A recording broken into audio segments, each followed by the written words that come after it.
Hi, everybody, and welcome to the Endless Celts Podcast. I hope you're all well who's watching, and I'm sure we'll have a lot to get stuck into. I'm joined by James and Gavin. How are you? I'm good, All mate. good, man. Good. All good. I'm looking forward to tonight, especially because it's a Friday. What beers you on first? What alcoholic beverage? I've got Peroni. Moretti. James, what do you have? Orange Robinsons. Oh, no. Just one to let the squad down. I mean, to be fair, James, after this, you're probably going to need a drink to get over it. But before we get into it, we've already had some early comments from Pat. I'm going to come on to them shortly. Just want to show you what's coming up.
I do like that wee tune. I seen you bob in your head, Gavin.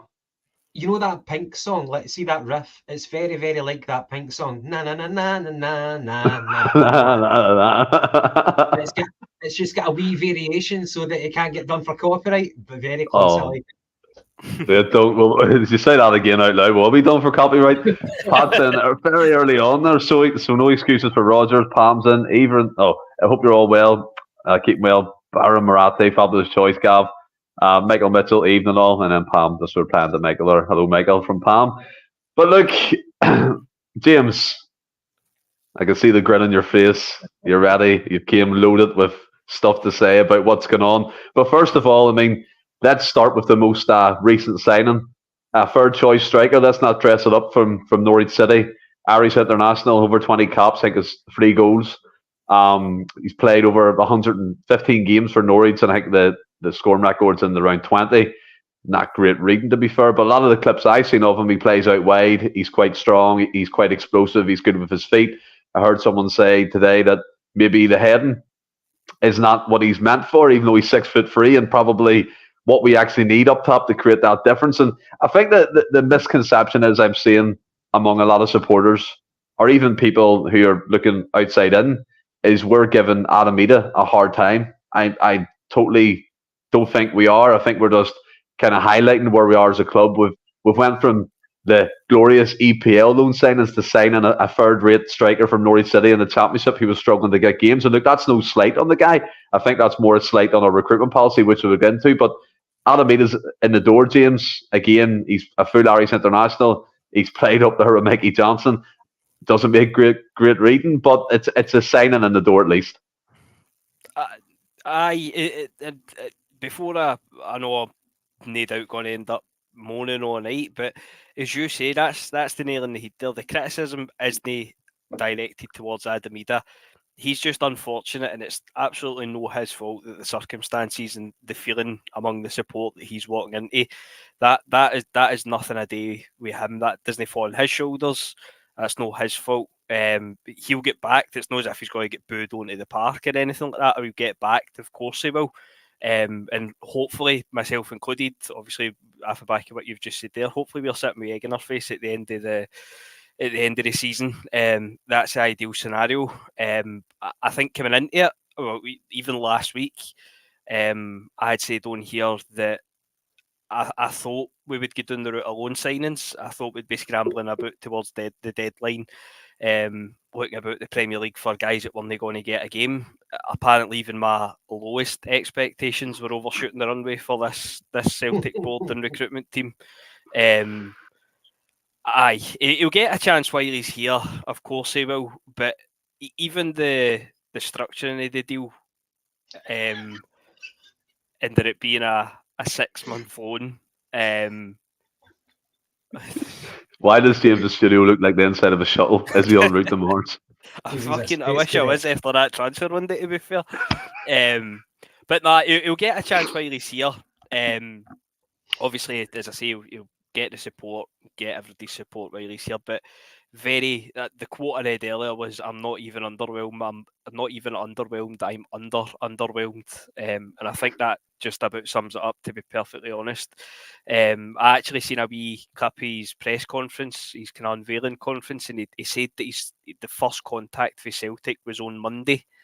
So, I mean, it is much of a panic as panic can be to bring a guy, third choice striker for the Championship, in and loan for 6 months with no option to buy, no obligation to buy, nothing at all, that if he comes in and does well, that we're going to have a fee agreed for him. So, he'll get my batting, but to say I'm underwhelmed would be an understatement. I was underwhelmed when we signed Aramoy, but at least he contributed in some shape or form for 2 or 3 months within the team, Gavin. And I think what James said there is right. I mean, that one of the most ironic things is that Norwich signed a striker. It looked like we originally wanted Sidney van Hooijdonk. They've got him on loan with an option to buy. And I know the agents towards them are trying to push that move, but I think Celtic have just rejected that outright. We've ended up with Adam Idah, and like what James rightly said, we do not want this guy to be a disappointment or not work out. Of course, I want him to come up to Celtic Park and score goals and things like that, but I think it's important as supporters and as a podcast and any other Celtic media outlet, we have to highlight the issues that's going on within the club. And sometimes I feel like people try and paint a pretty picture and maybe say, oh, the top targets we can't get to the summer. Or again, it seems like every window where top targets aren't available, we move on to the next window. And it's the same cycle for years upon years upon years. And we've ended up, and again, it's no sugarcoating it. I've heard a choice striker from Norwich coming into our team, and look, one of the most shabby bit of media things I've seen Celtic do is show that tricolour thing on his arm, the tattoo, as if like that's, look, Celtic fans, he's an Irish man, he's Irish through and through. Yeah, I just don't understand that. You know, if you're trying to sell them by showing them tattoos, it's incredible. But how are you feeling about it? And again, like just briefly, it's not Adam Idah that we want to feel. It's just shining a light on what this current situation is. Yeah. Yeah, well, I agree with that sentiment that it's not his fault. Like, if you think about it from his perspective or even his family's perspective, obviously, if you've got Irish links, then Celtic are a club that's kind of close to you. And the thought of your kid growing up to play for Celtic, it would be a dream come true for some people. But the circumstances under which it's happening against this backdrop of discontentment with the fans, it's just the wrong time to sign for Celtic. Other thing is, he's probably not going to get that much game time, let's be honest. However, the criticism shouldn't be directed towards him. I hope it doesn't distract him. The main thing is that he gets his head down. The one thing that I think we've all heard is that he's a worker. He's a hard worker. As long as he's got the right attitude and heart, then that's going to serve him right. It's a short-term solution, no getting away from that fact. With O being away in the Asian Cup, I know that they're through to the semi-finals now. I think they beat Australia. I was just saying that in the group chat. So that's going to prolong his absence with South Korea. But whenever he returns back, you would imagine Idah will be perhaps third choice anyway. O doesn't get that much game time anyway. So think about the amount of game time that Idah's going to get. As long as Kyogo is fit, that's very, very important for us. We've always said that, though. What happens if Kyogo gets injured? We'll really be up shit creek.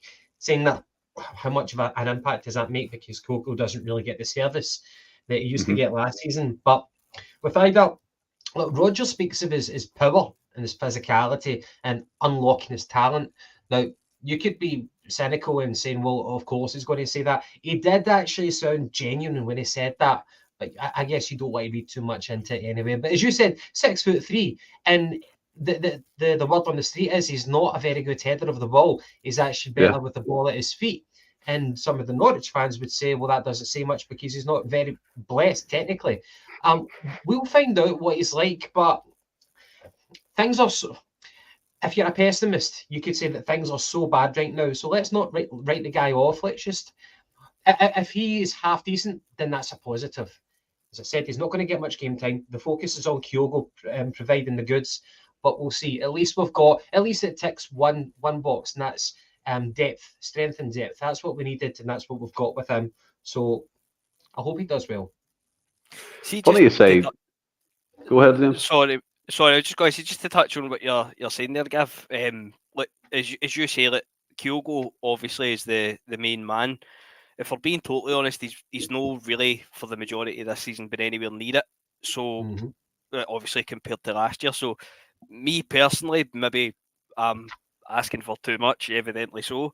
But I was looking for a guy to come in and challenge Kyogo. I don't think Kyogo on current form, and I get that the style plays into it. I'm looking for a guy to come in and challenge Kyogo. I personally don't think O's good enough. So if this guy's coming in to be third choice behind O, then it's a number.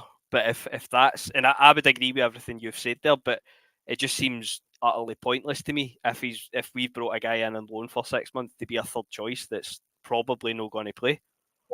I guess that harks into the other thing is, what was our expectations for the January transfer window? And the bigger picture is the mismanagement and how it's came to this position. But make no mistake, we're in a title race right now, and we've under-delivered. And this is the guy that we've got. So we just need to... This is our squad now. We've got rid of some people. We've got in 2 people. We just need to make the best of a bad situation. But yeah, can't disagree with your thoughts. I think as well, like you said there about what was our expectations for the January window. Our expectations were set early on by Rodgers. He's the one who made noise about quality players coming in the door. And I have to agree with Michael Mitchell in the comments. A quality player coming in to sit in the bench, it doesn't make any sense to me. And I think, like James, if we're looking to improve our squad, albeit like Kyogo's an outstanding player, he's been sensational since he's been at Celtic, but you look to improve on the starting lineup. You look to bring players in to make an immediate impact. And Rodgers spoke about not bringing in any more squad players. He said that openly in a press conference a few times. And then we'll go on to his comments today, James. He was talking today, and by the way, I have to say kudos to them at the 20-minute Tims. They were along at the fan media press conference, and by all accounts, they asked the questions that most people wanted asked at that moment in time. And they were asking him about the windows and about being successful and about the quality player aspect of things. And it just feels like to me that he's totally backtracked, and he's coming out now saying he understands the model, that he understood it when he came in, but now he understands it more. Again, it doesn't make any sense to me. And then he says about the balance. Now, this is the thing that people picked up on in our group chat. We've seen how explosive our group chat was last night. It was incredible, by the way. Just the back and forth. Gavin had to put it on mute. It was that bad. But like he said the word balance, and in among that, he kind of mentioned, look, I know the aspect of bringing in players at minimal fees, and it makes the club a lot of money if they're successful. But then he wants to bring in that ready-made player to come in and make an impact on the squad. So far, during his tenure, the second time, he's not brought in a ready-made player. You could argue Palma, but still bits of Palma's game is, I mean, it's flatters to deceive. A full 90 minutes out of Palma is, I don't know, you can't find it at the minute, albeit his stats are good. But he says one thing, James, before the window, and it feels like to me, it's Rodgers, yeah, but he's accepting the status quo at the minute, and he's not pushing any boundaries. And he mentions being braver in recruitment. Was he brave in pushing the board? I don't think he was. It seemed like he was just... Adam Idah, for example, he even referenced it. He came in and he's going to unlock the potential. And he said that about Nicholas Kühn. He said them lines about various players. And it just feels like, none of the players he's brought in are the ones of his liking anyway. I said my piece on Rodgers last week, and I still stand by everything that I've said. I wouldn't really trust much of what it says. And I think all season he's tried to play both sides. Even in his press conference today, he did try and do that. And look at that, I'm not criticising Rodgers for that press conference. I actually thought he handled it pretty well for the situation he found himself in. I thought he's his answers kind of, at least to me anyway, it told me that he was frustrated. He didn't get what he wanted. But obviously, we can sit here and we can say it's nepotism, this, that, and the next thing, because obviously at the end of the day, it doesn't have any impact on us. Brendan Rodgers obviously can't come out and say that. But I think that, I mean, the wee snippet that Clyde tweeted out about him saying that, what was it, the board wasn't, or the club wasn't brave enough, and then it led into him saying it was something that he had to fix in the summer. Now, you watch that, just the wee snippet for Clyde, it doesn't really put it in context, so you're like, right, I'll wait to see it. And the question that was asked that led into that was, do you think that you've been here for 2 windows now, do you think that you've been successful in those windows? That's an I-know question. He could have turned around and went, yeah, I think we've brought in numbers. I think that Palmer's quality. I think Kühn will be quality. Adam Idah's here, bolster the forward line. But he didn't say that. He stepped back for that. And he gave a bit of a politician's answer. But eventually it led him to saying that the club needs to be braver moving forward to bring in these ready-made first-team players.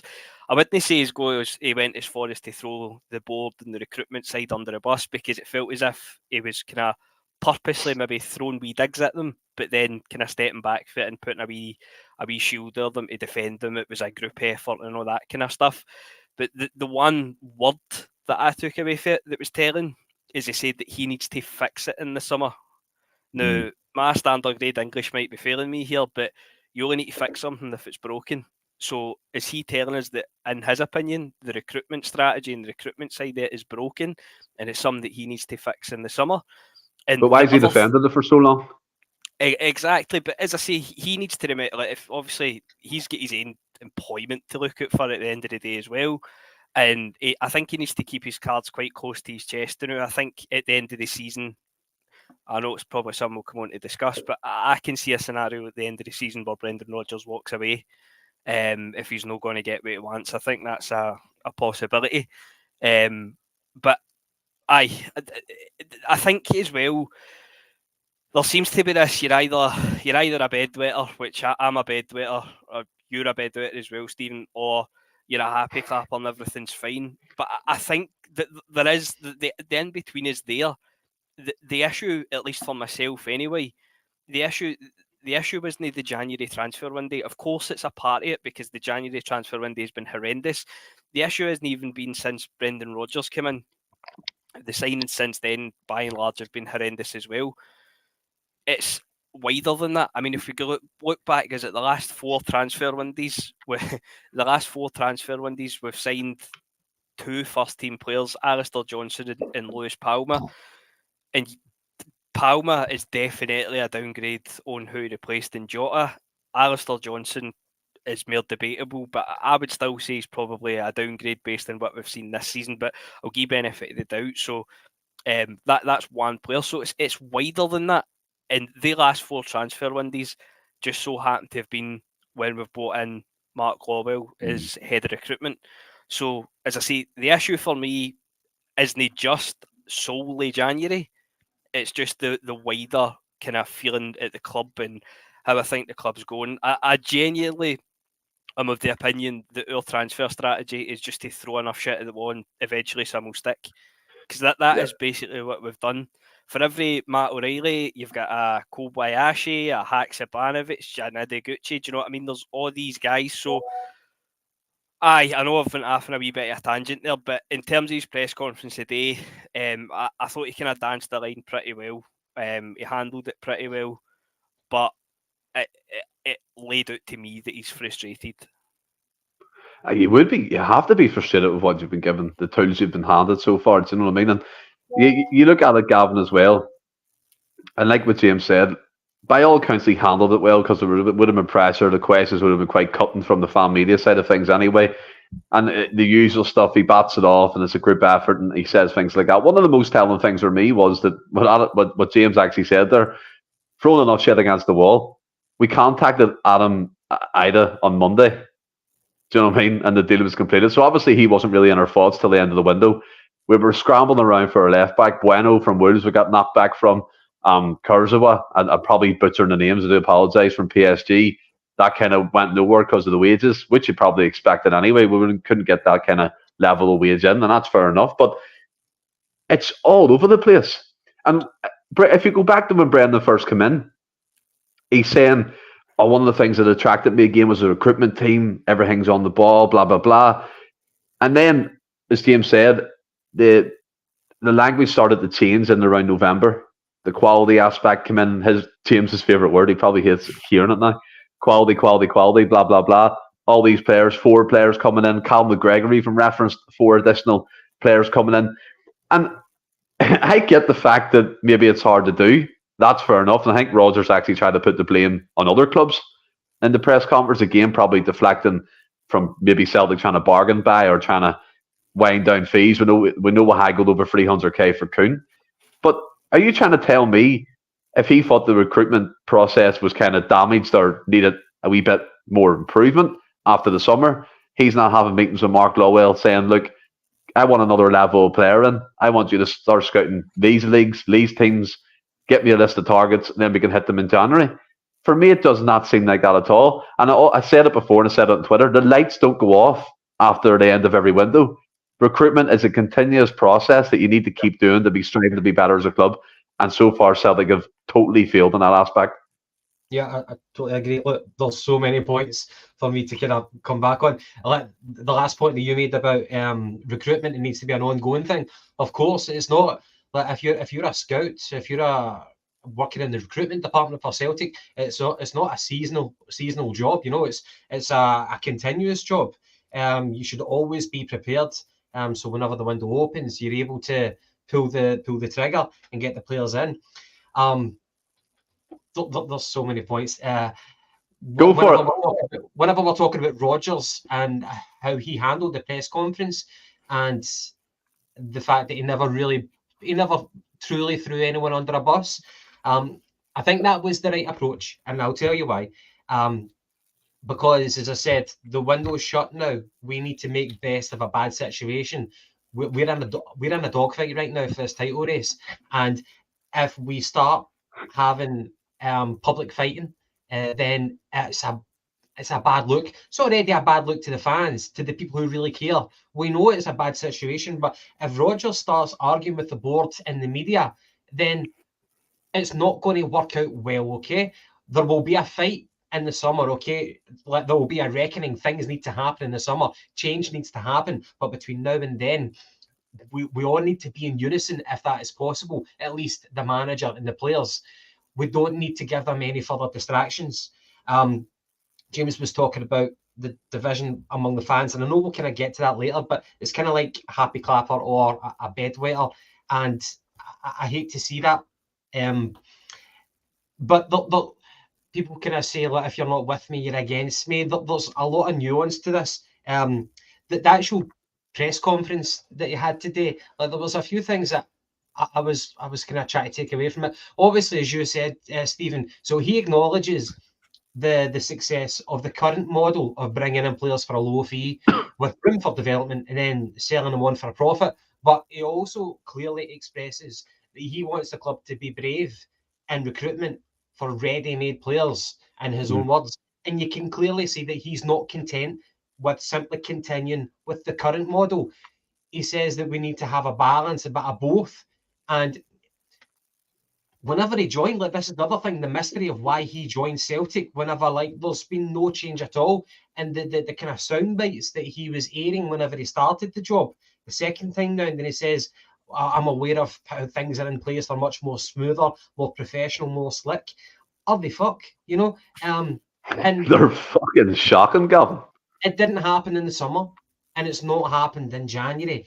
And he never did his due diligence. You would think that Rodgers is savvy enough right now, working with clubs, and he should have done his due diligence, whether it was his contacts, his agents. He should have knew what was under the carpet with Celtic before he joined us.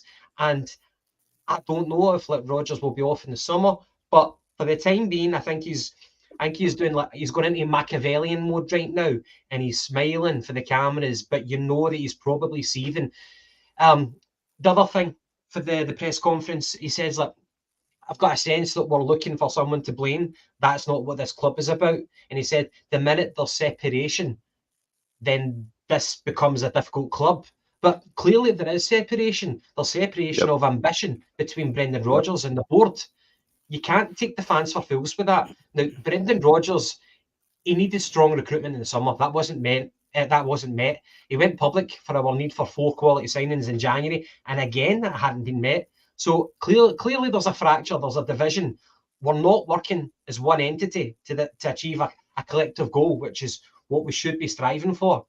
It's like every department in Celtic have got their own kind of KPIs, their own wee targets to meet, and it's like, well, I've done my job, what have you done? And you know that the board is obviously going to be navigating about money. That's going to be their main goal. Whereas Brendan just has to go on with the playing side of things. But this season, we've got clear evidence that the politics and the power struggles behind closed doors are undermining the chance of sustained progress as a club. Now, we're only just kind of keeping our heads above the water. That's merely what we're doing, just one step ahead of our closest rivals.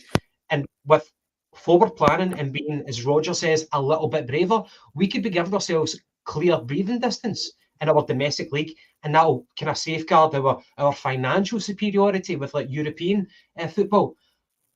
Now, the one thing that I'd finish up on, we knew we were talking about it in our group chat yesterday. There's a lot of division with us and how we feel that the situation is.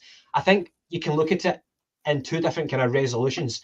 One is we've got a problem right now this season in the fact that we're in this title race when we already had an 8-point gap. That's the one problem. Now, some people are saying it's not the end of the world. We can still manage it. We've still got a good enough squad to get us till the end of the season. You can argue about that. That's one problem. However, the wider scale problem is the continuous mismanagement of not everyone being in harmony, not everyone being in unison. And this season is a symptom of this continuous mismanagement. So it's 2 different problems, and you can agree or disagree on either of them, but that's how I would phrase our current situation. Gav, I missed all that. Can you say that again? I think as well, people are looking for honesty. And look, I don't like to bring him up because he's not with our club anymore, but Postecoglou came out today and said he was openly disappointed with the window that Spurs had. What was wrong with Rodgers, basically, with saying that? You mentioned the fact that the fighting, we know there's disconnect between the board and the management team. We know there's disconnect between the board and the supporters. So the club is divided as it's ever been at the moment. And you're right, we will touch upon that. And, I mean, James, let's move right into it. Gav brought it up. Rodgers here in the summer, is he holding off? Is this myth that keeps getting peddled that the top targets aren't available to the summer window? He's waiting, biding his time. And I think Lee in the comments there looks like a new contributor. Thanks for joining us in the comments as well, buddy. Said Rodgers openly said in the press conference today the players wanted to come. Where are they? So it's a strange situation for me, and I'm going to be 100% honest, like I always am in this podcast. I couldn't care if he stays. If he goes, he goes. And at the minute, all I would want is truth and honesty from him as to why he would leave. And I think we can see it, but just to have it confirmed, because Gavin's right. It's the summer window. He was back with Pish. He wanted 4 quality players in the January transfer window. Didn't get them. He got a third-rate striker, and Nicholas Kühn, by all accounts, looks decent, but he's not the quality bracket that I think Rodgers was asking for. So he's asked for this continuously. He's put out wee sound bites in the media, and nothing's happened. And it's the continuous path that it seems to be happening right now, where Rodgers is putting on that face, doing the press conferences, doing the management side of things, and you're getting half of him. I don't think we're getting all of him. I think we're getting a half-baked Brendan Rodgers at the minute, and that's not good for anybody. Mate, don't get me wrong. Brendan, as much as I'm saying I think he handled that press conference quite well, I say that in the sense that if he did come out all guns blazing and have a go at the board, have a go at the signings, then it really genuinely, especially with the run of fixtures we've got coming up, it could all unravel really, really quickly if he was to do that. So I can totally understand why he didn't do that. But Brendan Rodgers isn't a martyr through all this. Brendan Rodgers is fed into this massively. I mean, we've spoke pretty much non-stop about this word quality for the last, since the start of December, end of November. Mm-hmm. Brendan Rodgers set that expectation. I mean, I don't think there's probably a Celtic supporter that hasn't uttered that word quality since he said it. So he set the bar, he set the standard so high. And as I said last week, this notion that it's impossible to sign players in January, that doesn't wash with me. That's that doesn't wash with me. It's just it's an excuse, really. And the notion is you're saying we need to wait to the summer. Well, we're going to need to wait to the summer now, obviously. But we were told in the summer wait to January. Exactly. And there tends to be a bit of rewriting of history going on that when Rodgers came in, it would have been impossible to do anything in the summer. Rodgers was in pretty early in the summer. Would I be right in saying it was only a couple of weeks after the Scottish Cup final? Because it was a pretty quick turnaround. So, and as I say, he says things and it just confuses you, because there's even after the game last weekend, the Ross County thing with the booing, and he got asked after it about the booing, and what was it he says? He says, I've had it since I came back. If it's not me, it's the board. The board. So in a roundabout way, he's having a go at the support to bow down to the board and defend the board, but then fast forward a few days at the end of the transfer window, he's throwing wee barbs out at the board himself. So, as I say, he's not a martyr through all this. He doesn't get off scot-free. As much as we're moaning about the transfers and things like that, that squad is still massively, massively underperforming. Out with Matt O'Reilly, there is not one player in that team that is improved for what they were previously. So, what was the question? I'm just laughing. I'm tirade. Basically, in a roundabout way, is he going to be the manager next season? Aye. So there's a thought process. I know that is he potentially working his ticket. I don't subscribe to that. I don't think so. But is he setting out stall early, and then if he doesn't get back, they could be away? Possibly. But I just don't see where this sudden change of heart is going to come from in the boardroom. If they've not done it previously, and as I say, Rodgers was in early doors in the summer. I think most people would have said we need a left back and a goalkeeper, even in the summer, arguably another striker as well, as we were kind of talking about last week. So we didn't do it in the summer. He's then told us we'll do it in January. No done it in January. Now we're getting told we'll do it next summer. The reality is, next summer, Joe Hart is out of contract, so we're going to have to deal with the goalkeeper position. Forrest is out of contract. To be fair, he's not really contributing. I mean, players that are going to be in terms of number, not exactly. Yeah. And Matt O'Reilly, you're 99% sure he's going to be away anyway. So, I mean, you're arguably, and that's before you even think you guys like Hatate and Kyogo potentially moving on, especially if Kyogo's not hitting the heights under Rodgers' management. So, there's a thought process as well that come the summer, we could be looking at a quite a substantial rebuild, because it's first team players we're losing. And the reason for that is because of the fucking negligence last summer, and then the total refusal to do anything in January. So this idea that if we win the league this year, we've banked another 60 million, we're sitting with 70 million in the bank and we wouldn't touch it. We're coming out of this transfer window with a slight profit, which is mental considering we were told about we were signing 4 quality signings. So I absolutely can see a world where Brendan Rodgers isn't the Celtic manager next year. And as much as I've had a go at him there and said he's trying to play both sides, see if it got to the summer and he didn't get what he wanted, he went, fuck you, I'm off. I could not have a go at the guy. I'd be like, right, fair enough. And the thing that I just find strange through it all is this is the same board. Granted, they've fucking swapped seats at the table, but it's the same board, it's the same people that shafted Brendan Rodgers the first time round with the John McGinn and all the rest of it. We all know the stories. So he's come back into that. And at the time, pretty much we were unanimous in assuming this is going to be the one time that we're in a position of strength. We've just won a treble. We're going to kick on and dominate again. And for whatever reason, and there isn't an excuse, there's just a reluctance to do that. I think the simplest way I can put it is that the board are holding his back, and I don't know why they're doing it. I don't see any reason or any excuse for them to do it, and it's baffling. And as I say, if it gets to the summer and we're getting served up maybe the same, then 100% could see Brendan Rodgers just turning around and saying, "No thanks, that's enough for me, I'm away." Yeah. And see, to be fair, Gavin, as well, added on to what James said, in the comments and even within the podcast as well, I've seen that the narrative switch so drastically to people saying they're comfortable, not maybe comfortable, but they're known in the thought that Rodgers might be away in the summer. There's a lot of people, Michael McDonald in there, Monty saying it, Plunges saying it, Sam Fran, people who are always commenting in the podcast as well. And it's crazy because this season, we always say a club like no other. This season feels like a season like no other. And we had the COVID season, but there's just a strange kind of atmosphere around this season. There's a strange feeling. You get Celtic maybe 2 or 3 games and they're excellent, and the next 3 they're absolutely shit. And there's just no in between with the club at the minute.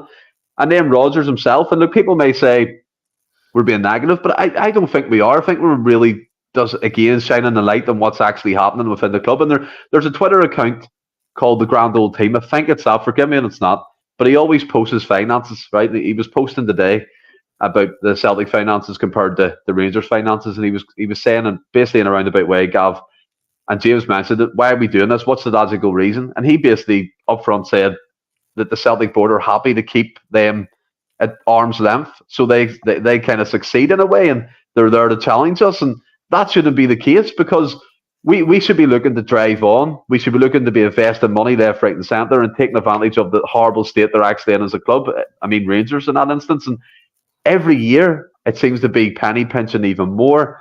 This January, again, penny pinching to the highest when we had 72 million in the bank. And it doesn't help when in the AGM, when they're kind of clapping it and saying we've got all this income sitting there ready to be spent and blah, blah, blah, and none of it does. And then again, the main guy, Gavin, that's Rodgers. What's going to happen with him? And is he towing the line to the end of the season? The stamp his travel card to go back to Mallorca and put his feet up for the year that he actually wanted to in the first place? Because you asked it. Why did he come back in the first place if this is the stuff he's being served up? Yeah, it's mystifying. It really is. Trying to kind of fathom his motivations for coming back. Surely he did it for footballing reasons. I know that you might say that his family's comfortable up here, but you're a manager, you move around from pillar to post, that's the nature of the game. You don't come back to Glasgow for family reasons in the Goldfish Bowl. He came back for football reasons, and surely he was promised X, Y, and Z, and it's not turned out that way. So is he going to stay? If he is going to stay, then he'll need to get cast iron guarantees, whatever they're worth, in order to stay. But he's not going to stay if he's trying. He's talking about fixing, like forcing change, from like this strategy which is very, very inflexible. And he's talking about affecting change to that. How's he going to do that? If it's going to remain the same, then he'll be gone. So I think Brendan staying or Brendan going, I think it's genuinely on a knife edge, without sounding dramatic. And you said you couldn't really care less if he left, and that's like an insight into how it is as fans right now. If you look over the past 20 odd years, since Lowell has come in, I know obviously it's been a very, very successful spell for Celtic domestically, but it's kind of from an entertainment perspective and us kind of pushing on as a club. It's been peaks and troughs. It really has been. Obviously highs with Martin O'Neill, highs with Gordon Strachan, whether you like to admit it or not, and Tony Mowbray, Ronnie Dyla, lows, and then Neil Lennon, the highs and the lows of Neil Lennon, and bringing in Ange, where it's Ange, we were looking as progressive as we have been for a long time under Ange, the way that we were going. And then we bring in Brendan Rodgers. We think we've got some sort of continuity, but nope, we go right back to square one with Brendan Rodgers. He looks like he's came back and he's been neutered. And it looks like Peter Lawwell has came back in through the back door. And it looks like we're just reverting back to plan A. It's difficult to stomach from a fan's point of view. So I don't know if he's going to stay or go. if he put it this way, see if he does go, like I get him kind of towing the party line in the media and stuff like that, because you're not going to throw your dummies at the pram midway through the season. The other thing would be that would put him off. I said that in a comment in one of the previous episodes. I said that he would put off new suitors, like new chairman, people who are going to recruit Brendan Rodgers as our next manager. If Brendan pure gives it to the board's thinking, they'll be like, well, I don't want a new manager who behaves like that. It's kind of unprofessional, whether we like it or not. As fans, we've got the prerogative to kind of, be as honest and as critical as we want to. But from a manager's point of view, to an extent, you do need to kind of tell white lies here and there. So I don't know, mate. I think it's 50-50 whether he stays or goes. But you said it there, it looks unprofessional, but from very early on, Gavin, Postecoglou wasn't really calling out the board. So there has to be an aspect of, yeah, you toe the party line, and I hate that, by the way, to toe the party line. I think freedom of speech and say whatever you want, but I do get it in terms of an employment thing. But you look at it as well, like Postecoglou was very forthright, very forceful in his opinions, and he stuck to them, and he basically got what he wanted. This time around, to me anyway, it feels like you're accepting what you've been given. That for me is the part that's unacceptable from the Rodgers point of view. I get that maybe his hands are tied, that he can't say, look, I want this guy because he costs X amount, but his wages are 70 grand a week. I can understand that. Maybe Rodgers was speaking about that today in terms of the other clubs would part ways and stuff. You can get that, but you can't be saying that he's sitting there and he's happy with what he's getting. It just baffles me. It really does. He's been shafted twice. He'll be seething. I'm sure of that. I'm sure he'll be seething. But he needs to put on a different face to the media, sadly. Just after the back, something's just clicked in my head after the back of what you were saying there. You were saying about, we were talking about Rodgers saying the board need to be braver. This is the same guy last week, and I will reference this point. He came out and said that we wouldn't spend £20 million on a player. Nobody's asking. I'll caveat that and say I still don't expect us to go. We could have fucking £200 million in the bank. I don't think we'd spend £20 million on a player. But is that no kind of flying in the face? Literally a week apart. We need to be braver, but we will never be able to spend X amount of money. And as I say, I'm no for a second saying we go and spend £20 million. As I said last week, it's a nothing statement. It was never going to happen. But I mean, why can we not go out and spend 6, 7, 8, 9, even £10 million in a player? And I get they come obviously with a chunkier wage, but you can't 1 week say, we'll never be able to pay X amount on players, and then the next week say, well, we need to be a wee bit braver and stop kind of shot them in this £2, £3, £4 million bracket. So again, he is trying to play both sides, and it's in that press conference today, I totally understand it, because I think he's done enough for me at least to it tells me that he's frustrated, but obviously he has to watch what he's saying. And as I say, if he came out and he had a go at everybody, then the players really that he signed, the players that are in the squad, as much as we might not think they're good enough, we still are going to have to rely on them. They'll be turning around and going, aye, hold on a minute, so is that what you think of me? Do you know what I mean? So they could down tools. So I get that, and that's what I'm saying, it could unravel pretty quickly. So I'll praise him for his press conference today. But up until that point, the things that he's saying, it's like he is literally changing what he's saying with the wind one, and it's frustrating. As I say last week, literally as recently as last weekend, he's coming out and defending the board and having a wee dig at the fans, and then this week it's all change again. So, aye, just moan. Moan, yeah, we love a good moan on here. By the way, Ross is going to love you for saying you're praising him today. Michael McDonald, we win the league and the season fades away quietly. Then boom, next season is a belter. They better have something big planned to make up for this mundane pace. That's 100% what we're all kind of the hope is, Gav, isn't it? That you push it further down the road, you kick the can down the road. It's going to be the summer window. No, we'll have to wait the January window. We'll wait the summer again to get the top targets in. But I want to have just a kind of a chat here about the guys who seem to be leading the process that Rodgers has absolutely praised, backtracked on, praised again, backtracked, and then he wants to find a balance within the recruitment team. So within this team, Mark Lawwell, Gavin, came in from the City group. I don't know what his position was there, but it definitely was not chief scout. I don't know if he was typing stuff on the computer, but he's not qualified to be the head of our recruitment team. Craig Strachan, who I didn't know, by the way, I think someone put it in our group chat that he was our European lead scout, and his LinkedIn page makes for quite interesting reading, Gavin. Before he got one of the top jobs at Celtic for recruitment, he was a manager in a golf shop. That for me says everything. And I want to kind of amalgamate a second question into this. Do they have the credentials for this job, or is it just jobs for the boys, Mark and Peter, Gordon and Craig? And Gavin. Right. Okay. For Mark Lawwell, I don't know what his specific position was at the City Group. I thought that it was fairly high up. But I thought that whenever he first joined, like we heard the soundbite that it was Ange who already knew him, had worked with him, and it was Ange who wanted him, which is kind of funny in a way because the rumor was it James? James, did you make this very same point? Like the rumor was that Eddie Howe backed out because he couldn't bring in his own director of football. And I've heard a lot of pundits say you can't bring in your own head of recruitment because then you'll be in cahoots, you know, and the club need to appoint their own man as the head of recruitment or the director of football.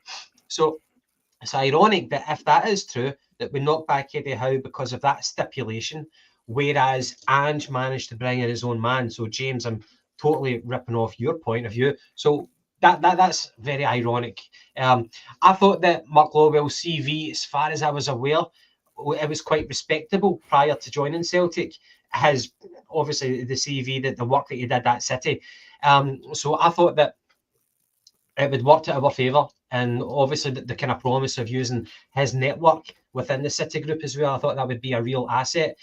I also thought that if his name was whatever Joe Vlogs, Mr. Smith, rather than the name Lawwell, then there would be little reason for pessimism. However, his track record now is different. It puts him under scrutiny. The credit that he's got in the bank is drawn to a close. As far as Craig Strachan, I never knew about Craig Strachan until yesterday, whenever James, I think, put it in the group chat. I'd never heard of the guy. And at first I was thinking, well, I thought he was talking about Gavin Strachan. But then obviously I kind of got on Craig Strachan. He's like 41 years old. He's a failed footballer. I think he played for Coventry and then some other really, really low team. He is by far underqualified for the job. You think of ex-professionals who would love to remain within the game, who have got a plethora of knowledge, and they would bite your hand off to go travelling here and there and everywhere and put in the hours, the hard graft to do scouting, to unearth gems. Wow. But you've got people who are very, very passionate about it, who have put in the groundwork, you know, since they were a child at the start of their football career. And this guy, Craig Strachan, is trading on his father's name. He's still a very, very young man at 41 years old. And it sounds like he's got a relatively high position within our recruitment department. That's not cool. That's unfair. He's underqualified for the job. That's bang out of order. We talk about nepotism. That is clear and utter nepotism. I'm against it. It's not healthy for the club. Think about it. Putting people in positions of power, people of influence. Why would you do that? We're shooting ourselves in the foot. Put the highest qualified person in the job. Like, are you telling me that if there was a round of job interviews and you had people who were good CVs, you know, and they showed passion for the job, and then this guy comes in, they would just say, no, you guys, it's okay. We'll call you if another position comes up. We've got Craig Strachan. How did he manage to sidestep that procedure? I don't get it. It sounds like affirmative action for jobs for the boys. I don't like it at all. It's like when we were trying to find an advisor, James, to help Celtic with something at the time, and we landed on Gordon Strachan as a part-time advisory board, and he was still full-time at Dundee. Absolute tin pot stuff. And I mean, Gavin, kind of a sidetrack. You said there that Craig Strachan's living off his dad's name. They were what, stepbrothers? Dale was living off his dad. He was a doctor, and he was like, "This is a house full of learned doctors." And he's like, "No, your dad's a doctor." That's exactly what that's like in terms of living on or riding on someone's coattails. And James, quietly you slipped in Gavin, and I thought you were poking fun at our Gavin, but then it clicked. Gavin Strachan, Craig Strachan, Gordon Strachan, and then you've got Mark Lawwell and Peter. And I totally agree with Gavin. When Mark Lawwell first came in, I think we were all kind of like, "Oh, same old name." But he had like he seemed to work well with Ange.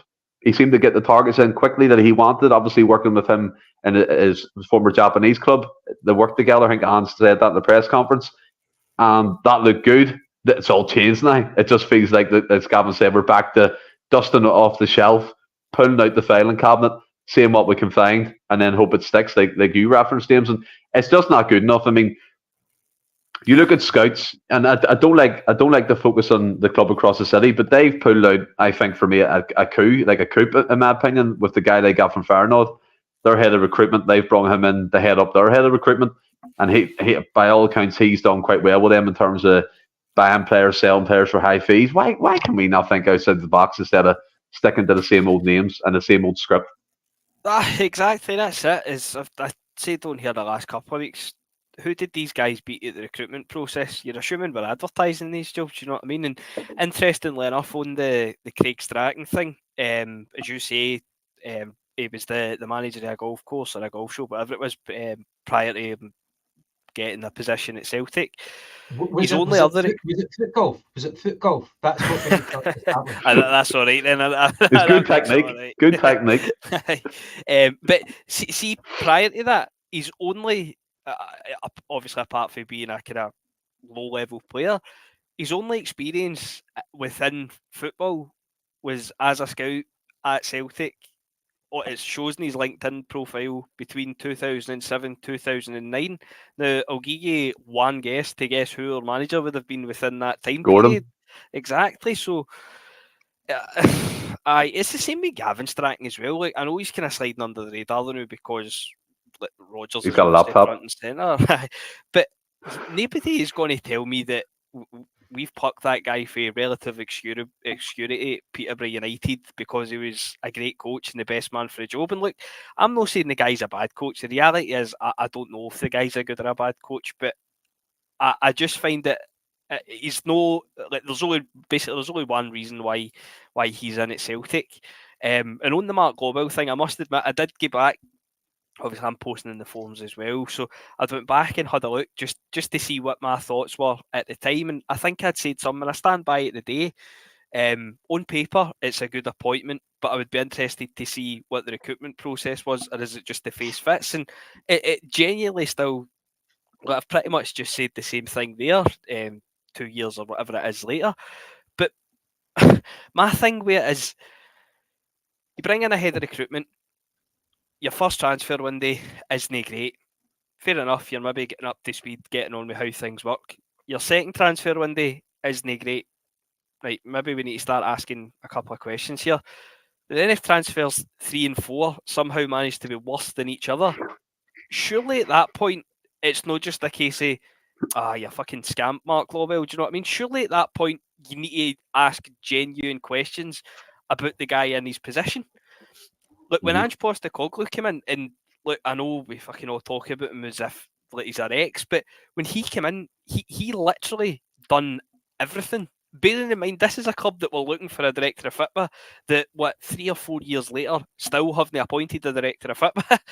Because the reason for that is because Ange was doing it. We got lucky with Ange, and obviously, look, I'm not going to say Ange didn't sign some duds, because the reality is he did, but Ange Postecoglou's hit rate, especially in that first period, it was fucking spot on. So the board's thinking, we've won a watch here. We don't need to bother getting this head of recruitment. Director of football.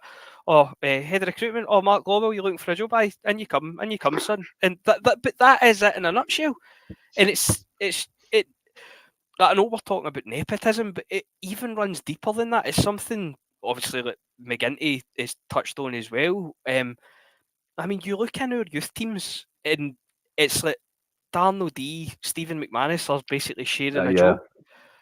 Yep. Are they the best people? Could we not go abroad and bring somebody in? I mean, the B team are not doing great, and I know obviously they're loaning players out left, right, and centre, but it's not as if we've got a plethora of talent coming through either. And then, I mean, I don't know if he's still there, but Tosh McKinley was a scout at Celtic as well.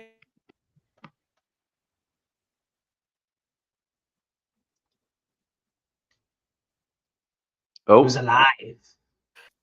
have we lost him? You back, James? Yeah, you're back. You're back. So I don't know where I cut out there, but I say it runs a lot deeper than, I know it's nepotism is obviously the family name and things like that, but it is literally, if your face fits, you'll get a job at Celtic. And I'm genuinely surprised that Scott Brown didn't get a gig at Celtic. Maybe I think he rejected it.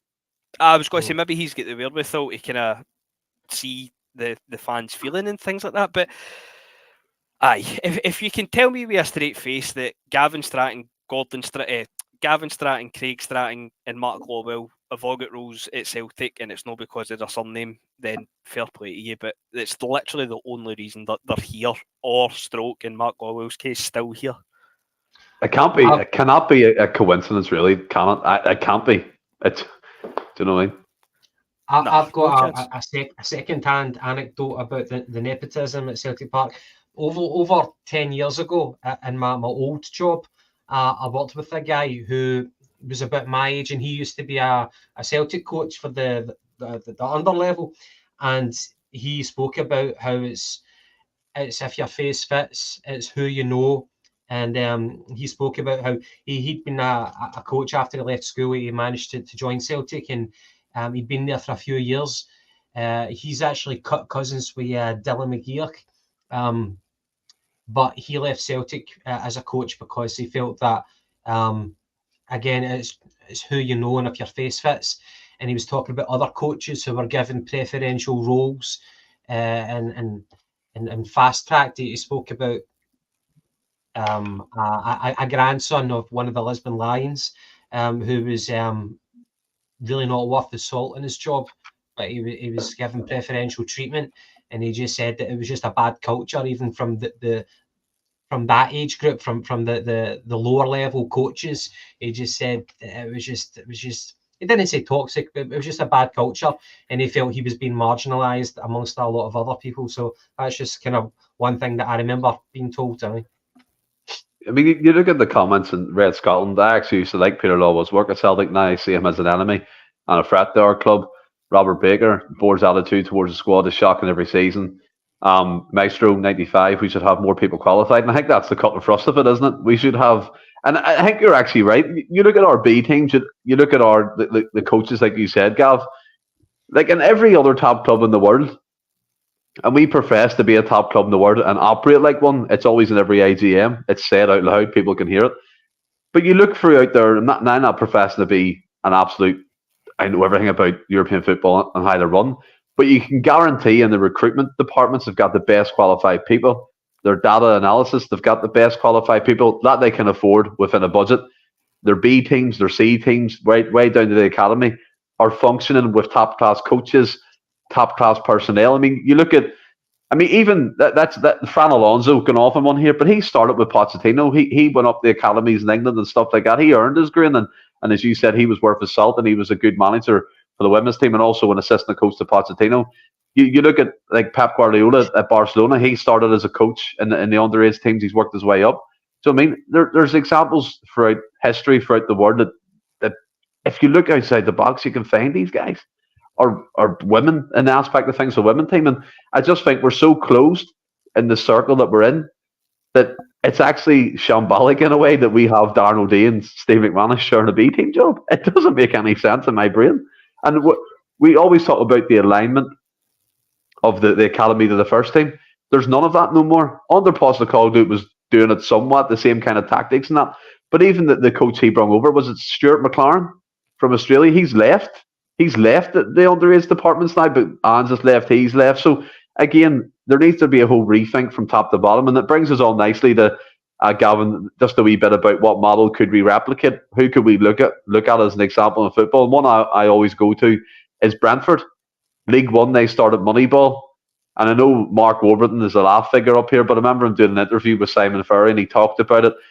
The owner came in, he said his kind of aims and his aspirations, sign players, move them on quick, and it was all driven by data, driven by scouting. And he was bringing in players in League One, and he was selling at 13, 14 million, even in that short period of time. And from that, they've grew into the Premier League. And with Thomas Frank now. And I think that if you look at these models, Gavin, and as James said, if we actually employ the right people, get the right strategy in place, there's no reason why we can't implement something like that within our club. And we speak about the fees, and I've spoken about this to Ross, Willie, Anthony, John, Franny multiple times. And to be fair, we have it back and forth and I enjoy it. But to accumulate fees and the Moneyball aspiration side of things, if you're spending 2 million, next season you have to spend 4, you have to spend 6, you have to spend 7, spend 8, and it keeps accumulating like that because you're bringing in more income when you're selling these players on. Obviously, if they're a hit and the success rate is good, but there's multiple models out there that we can be following and implementing at Celtic Football Club, but it just feels like the same old, same old. Yeah, I think with Celtic and the fact that we're based in Scotland, that's just a natural disadvantage that we have against a lot of other European clubs, and that it's nothing new. So we need to be able to adapt to that and think outside the box and do things that other people haven't thought of, or people that other clubs are not prepared to go to those lengths. We need to be doing different things from the run-of-the-mill clubs in order for us to get ahead and to try to make inroads into Europe, even if that is possible. I know that if McGinty was on here, he would start talking about Sevilla and Real Betis and Benfica, as he loves to do. And he's probably right, in a sense. I don't have any examples of specific clubs that we can replicate. I know Brentford is definitely renowned as a kind of modern day thinking club right now in the way that they go about things. Like, they've got natural disadvantages, the fact that they've got such a small stadium and a relatively low budget compared to their peers in the top flight in English football, and they're prepared Brighton to an extent. Brighton to an extent as well. Oh yeah, Brighton are definitely ahead of the curve. Definitely ahead of the curve. And well, they're prepared to do things that other established clubs haven't thought of, or they're not prepared to go to those lengths. We need to be doing that, but it's not anything new. We should be implementing these strategies from a long time ago. We should be well advanced in that, but it seems like we're not. Like, with our recruitment, like, we've demonstrated patterns in recruitment based on associated contacts. Like, for example, Dudu Duhan, which is a ridiculous name, for his knowledge of the players in Israel. You've got, even like very, very recently, Starfelt's agent, who's like taking Starfelt out the door, and he says, by the way, I know a player, Lager Bielka, you'll love him. You've got the City Group links, which we've plundered before, like Nietzscham and Roberts and Frimpong. So, and even like, apart from that, like, we bring in Ange, this new guy, and he's got a unique insight into like the Southeastern Asian market, and we utilised that. We exploited it to the point where we thought it was like we were a gambler who we thought we were on this winning streak, and then eventually we started bringing up duds like fucking Kobayashi and yes, Yang as well. And to an extent, I'm not a big fan of either, but it started off well, and we just continued to go down that road. Ange mentioned the South American market, and we've done hee-haw in that part of the world. Whatever intelligence on the ground recommended Bernabe, that's seriously flawed. But that's a continent in itself, and we've not really done anything about that. Brexit has opened up a whole new market to us in terms of the relaxed rules and visas coming into the UK. We've exploited that with the Japanese market and stuff like that. But there are other places in the world which we haven't really done so. Palmer, you might think, well, that was insightful for us to get this guy from Greece, but the word in the street is that he was, his agent was, batting eyelids at a lot of clubs, and eventually we just said, right, we'll take him. Look, we seem to have made inroads into Benfica, but why do we just fixate on like 3 of their academy graduates? So like Jota, Bernardo, and that guy, the fullback, Arujo, who was an academy graduate, but now he's went down to another club within Portugal. If we're looking at that, why don't we expand and look at that country as a whole? Why just say, well, we know a guy in Benfica, so let's use that route? I would like to see us diversify more. I also miss the days of us signing experienced players. Like, if you think about it, our recruitment model is we buy them young for a cheap price, development, sell them on, and so they've got a small shelf life before we flip them on for a profit. We've got this fixation on signing young players, and sometimes I think we can find ourselves lacking in experience. So I think I do miss every now and again buying an experienced player, like most recently Moy, even going back to like Hartley or a Robson. Whether they're going to be like your first team players or like on coming in and out, I think it really helps for that sort of thing. I think that's another kind of blind spot that we've got. We just keep going for the young players, and we should kind of diversify more. So can't think of a particular club that we should replicate. However, we focus on what we know, the tried and tested, using contacts. We need to just think more outside the box. Yeah, I want to say something here. Franny come in.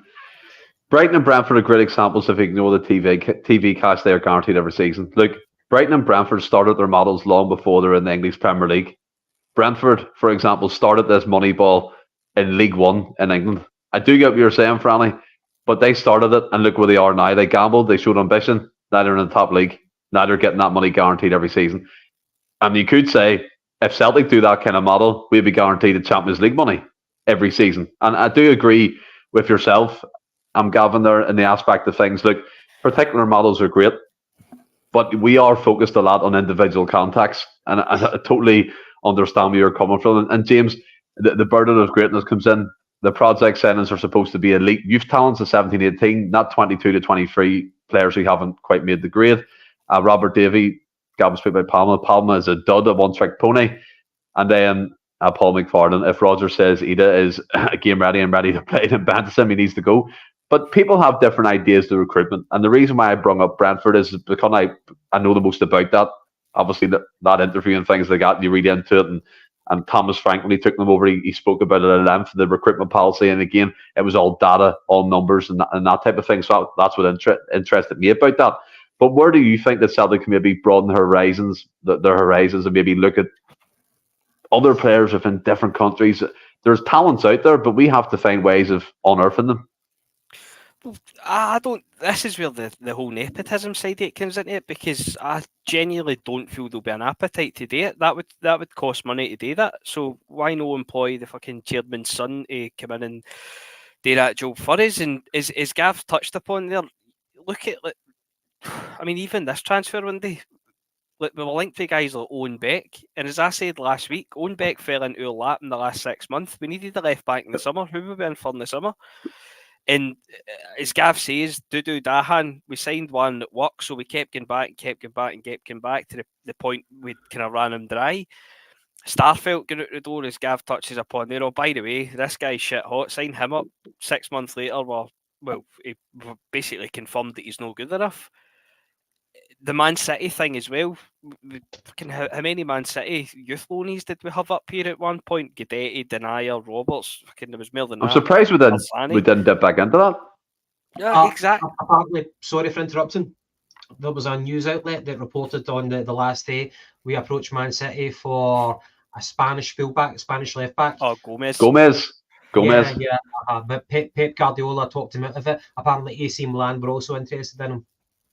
I think that's a bit pie in the sky stuff. It was the same with the Kurzawa as well. Like the Kurzawa link, what was it, 115 grand he was rumoured to be on?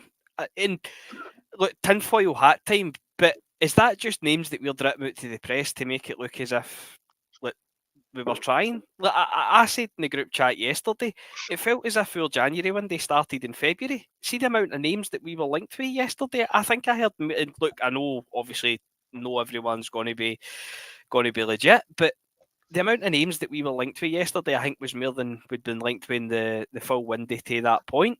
But in terms of plans and things like that, I think having a plan would be a start. And I don't say that to be flippant about it. It's genuinely what I think. It just the signings that we make, it just tends to be things that either fall into a lap because it's pretty much on our doorstep, or an agent is offered that. It was like the Sydney Van Hooijdonk thing. And look, I'm not saying we should have signed Sydney Van Hooijdonk, but I mean, that was one of the kind of longest rumours. In everything I read, it was never Celtic being interested in him. It was Van Hooijdonk being interested in coming to us. And it just feels as if that's pretty much how we operate. And it was like Rodgers' comments today when he was saying players wanted to come here. If I'm reading between the lines of that, I think that means Owen Beck. Nothing to back that up, just obviously after the back of the rumours.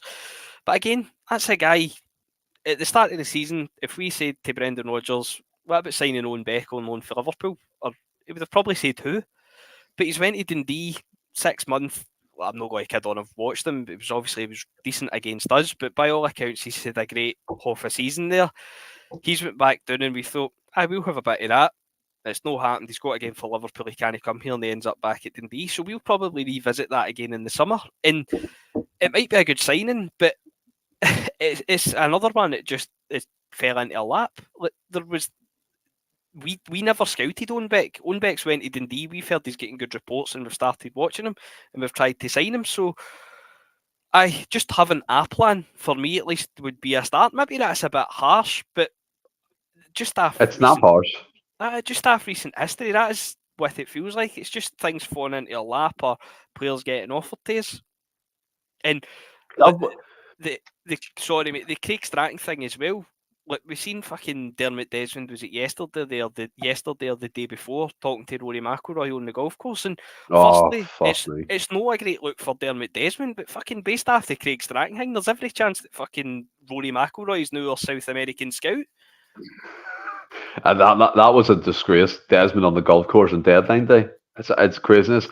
And I do agree with you. A plan would be nice, but we're not getting that at the moment. And see, funny enough, it costs money to set up these recruitment processes. It's probably a bit, I don't know, pie in the sky for us to think it, but you hope it for a big club. Gav, don't you? You hope it for the world-class organisation that Celtic are, and Peter Lawwell always says we are. Paul McFarlane comes in just to kind of round this wee bit up. And it's a two-pronged thing. There was a comment earlier, I'll throw this one at you as well, saying about Celtic aren't going to shell out millions of pounds because players don't want to come to the Scottish League. Should Celtic just focus on Scottish talents?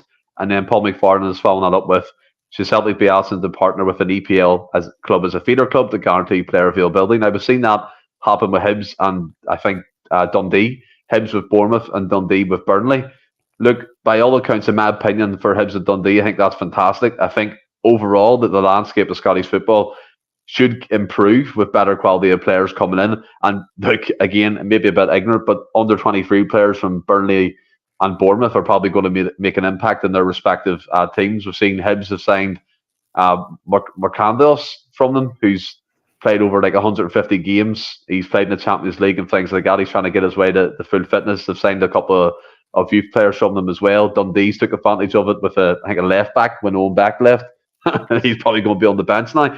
But I don't think for Celtic that's the way to go, in my opinion. I think we're too big to set up that feeder club type thing. I know we had it with Man City de facto, but kind of announcing that, I don't think it would go down too well with the fans, in my opinion. Right, so see with the feeder club, that whole concept, is that us teaming up with an English counterpart, and players that they want to develop, they send north of the border and we play them? Is that the gist of the matter? What Hibs are doing for Bournemouth, really. Yeah. Basically what we done with Man City. Well, the one thing that kind of puts me off is if they've got a player who they want to get more experience, to toughen up or whatever, to develop, they send them north of the border. There's been plenty of occasions where we have loaned players from south, and they've been on the periphery. We've not given them game time. I'm thinking about Jeremy Aliadier, and I think Arsene Wenger was rather pissed off with us for not playing him. It turns out that he was pish. We've got the unique situation where we need to win every game, and these players who are coming up here, they're either going to be they're either going to be a good fit or they're not going to be a good fit. I know that sounds like such a simplistic answer, but like Frimpong, he could as well as have been one of those kind of feeder products, you know. And Frimpong just hit the ground running. Like Lennon had to fast track him into the team because, like Scott Brown said, people can't live with you. Your pace, you know, the guy was just irrepressible. If you're going to do the whole feeder club thing, then it would have to be with like a Man City or one of the top clubs, Liverpool, Man City, and they're either going to play for us or they're not going to play for us, and the clubs need to be prepared for that eventuality. So the players that they're going to send north of the border need to be worth their salt. The other thing is that we're developing those players. So with Frimpong, the advantage was we actually signed him. He became a Celtic employee, and we could reap the benefits of that. Yes, we owed Man City a sell-on clause, but we got a hell of a lot of money from Bayer Leverkusen because of that. However, if it wasn't that type of agreement and we just got Frimpong for like a season, 2 seasons, you know, it's a short-term fix. It's just a short-term fix. We're going to develop him. He's going to help us. But after 1 year, maybe 2 years, we send him back down. And then we've got that problem again, which we've not addressed. So it swings and roundabouts. I'm not saying that I'm completely against it, but there are advantages and disadvantages, and we need to weigh up whether that's going to be worth our while. The other thing about, is that about Scottish talent? Scottish talent, yeah. We should very much pay attention to the talent in our own back garden. However, sometimes we've had talent in our own fucking like youth teams, and we're like, this guy isn't good right now. However, like Kieran Tierney, we lucked out. It was just a sliding doors moment how he got his chance at Celtic. You know, if the injuries never happened in the first team, he could have been shipped out easily. Andy Robertson, he was on our books. And Hickey as well. He was on our books. Shea Given. Like, Christ, we could have done with a good goalkeeper in the 90s. But sometimes even if it's like staring you right in front of your face, you don't recognise it until it's gone and it's the talent is doing wonders at another club. You put potential in a different environment and sometimes it flourishes. Sometimes we can't see the wood for the trees. And that's why sometimes talent in Scotland escapes us. Talking about Doig, I wasn't saying that we should have bought him. However, Doig left Hibs, he went to one Italian club, and now he got a $4 million odd move to another Italian club. He's doing very well, you know, as we've seen with Hickey. I don't know, if we've got scouts who are worth their salt, and can they spot this potential? It seems not. There's no exact science to it. But yeah, I think as well, like if you look at the talent, James, within the Scottish market, we've actually let go. I mean, Galvin, you're right. Josh Doidge at the time, you're bad potential, but he's in that right bracket for project, isn't he? 18, 19, coming up for the ranks, bring him in, see what he can do. Aaron Hickey, he was basically Hearts' version of Kieran Tierney at the time. He was playing every game at like 17 years old. He was always getting injured, but he always looked a decent player. Even Lewis Ferguson, and I know his eliteness, but I really liked him as a player for Aberdeen. I thought he was box to box. He scored good goals. He was a threat in both boxes as well. And it's like, why are we letting this slip through the net? And I know it was Stephen John there in the comments. He mentioned it, James. And I think, yes, don't get me wrong. And I know people would say this. There's a snobbery towards the Scottish market. And maybe I've been implicit in it. And I've been like, why would we sign X, Y, and Z? But I think with the likes of Doidge, with the likes of Hickey, Ferguson, you can see that quality within them. I mean, Ferguson's now being like with Juventus. So he's had that quality throughout his whole career. And like Gavin said, have we got the scouts like Tosh McKinley, who's rather eating a Kilmarnock pie? Is he actually watching the game and taking it all in? Do you know what I mean? Well, mate, just what you're saying there, I know it's a wee bit different because he's no Scottish, but he's playing in Scotland. As I said yesterday, see 4 weeks ago, if you told me we were signing Majowski for Aberdeen, I would have been underwhelmed, so underwhelmed with that. See, if you told me yesterday afternoon that we were signing Bojan Majowski for Aberdeen, it would have felt as if we were signing fucking Perry, because of obviously the way the one day had transpired. So I'm probably guilty of that snobbery myself. But to touch on the feeder team thing, I I don't think I could subscribe to that, to be honest. See, if we were struggling financially, then fair enough. It's a short-term problem, and it'll arguably get us that magical Q word in the door. But no, when you're sitting with tens of millions of pounds in the bank and it's just a refusal to spend it, it's it just doesn't make sense to me, the point blank refusal to spend it. But in terms of Scottish talent, as Gav says as well, we have Scottish talent. I mean, we've seen Mitchell Frame come on in the Champions League, albeit it was a dead rubber game, admittedly, but he didn't look out of place. He's not been seen again since. And as we've touched upon before as well, we are kind of youth players. We never seem to actually play them through choice. They'll maybe get 5-10 minutes at the end of a game, fair play, but they never actually get a kind of run of games or a start or anything through choice. It's always because it's an absolute last resort and we have to. But James, could you not say, sorry to interrupt you there, but could you not say, look, it have to be even as well? If we looked at a lineup, for example, and it was Johnson, Vickers, Scales, Frame, and then up top it was Rocco Fada, Kyogo, and Palma, and then on the bench you had, for example, Abada for the right, and you had Taylor Fit for the left.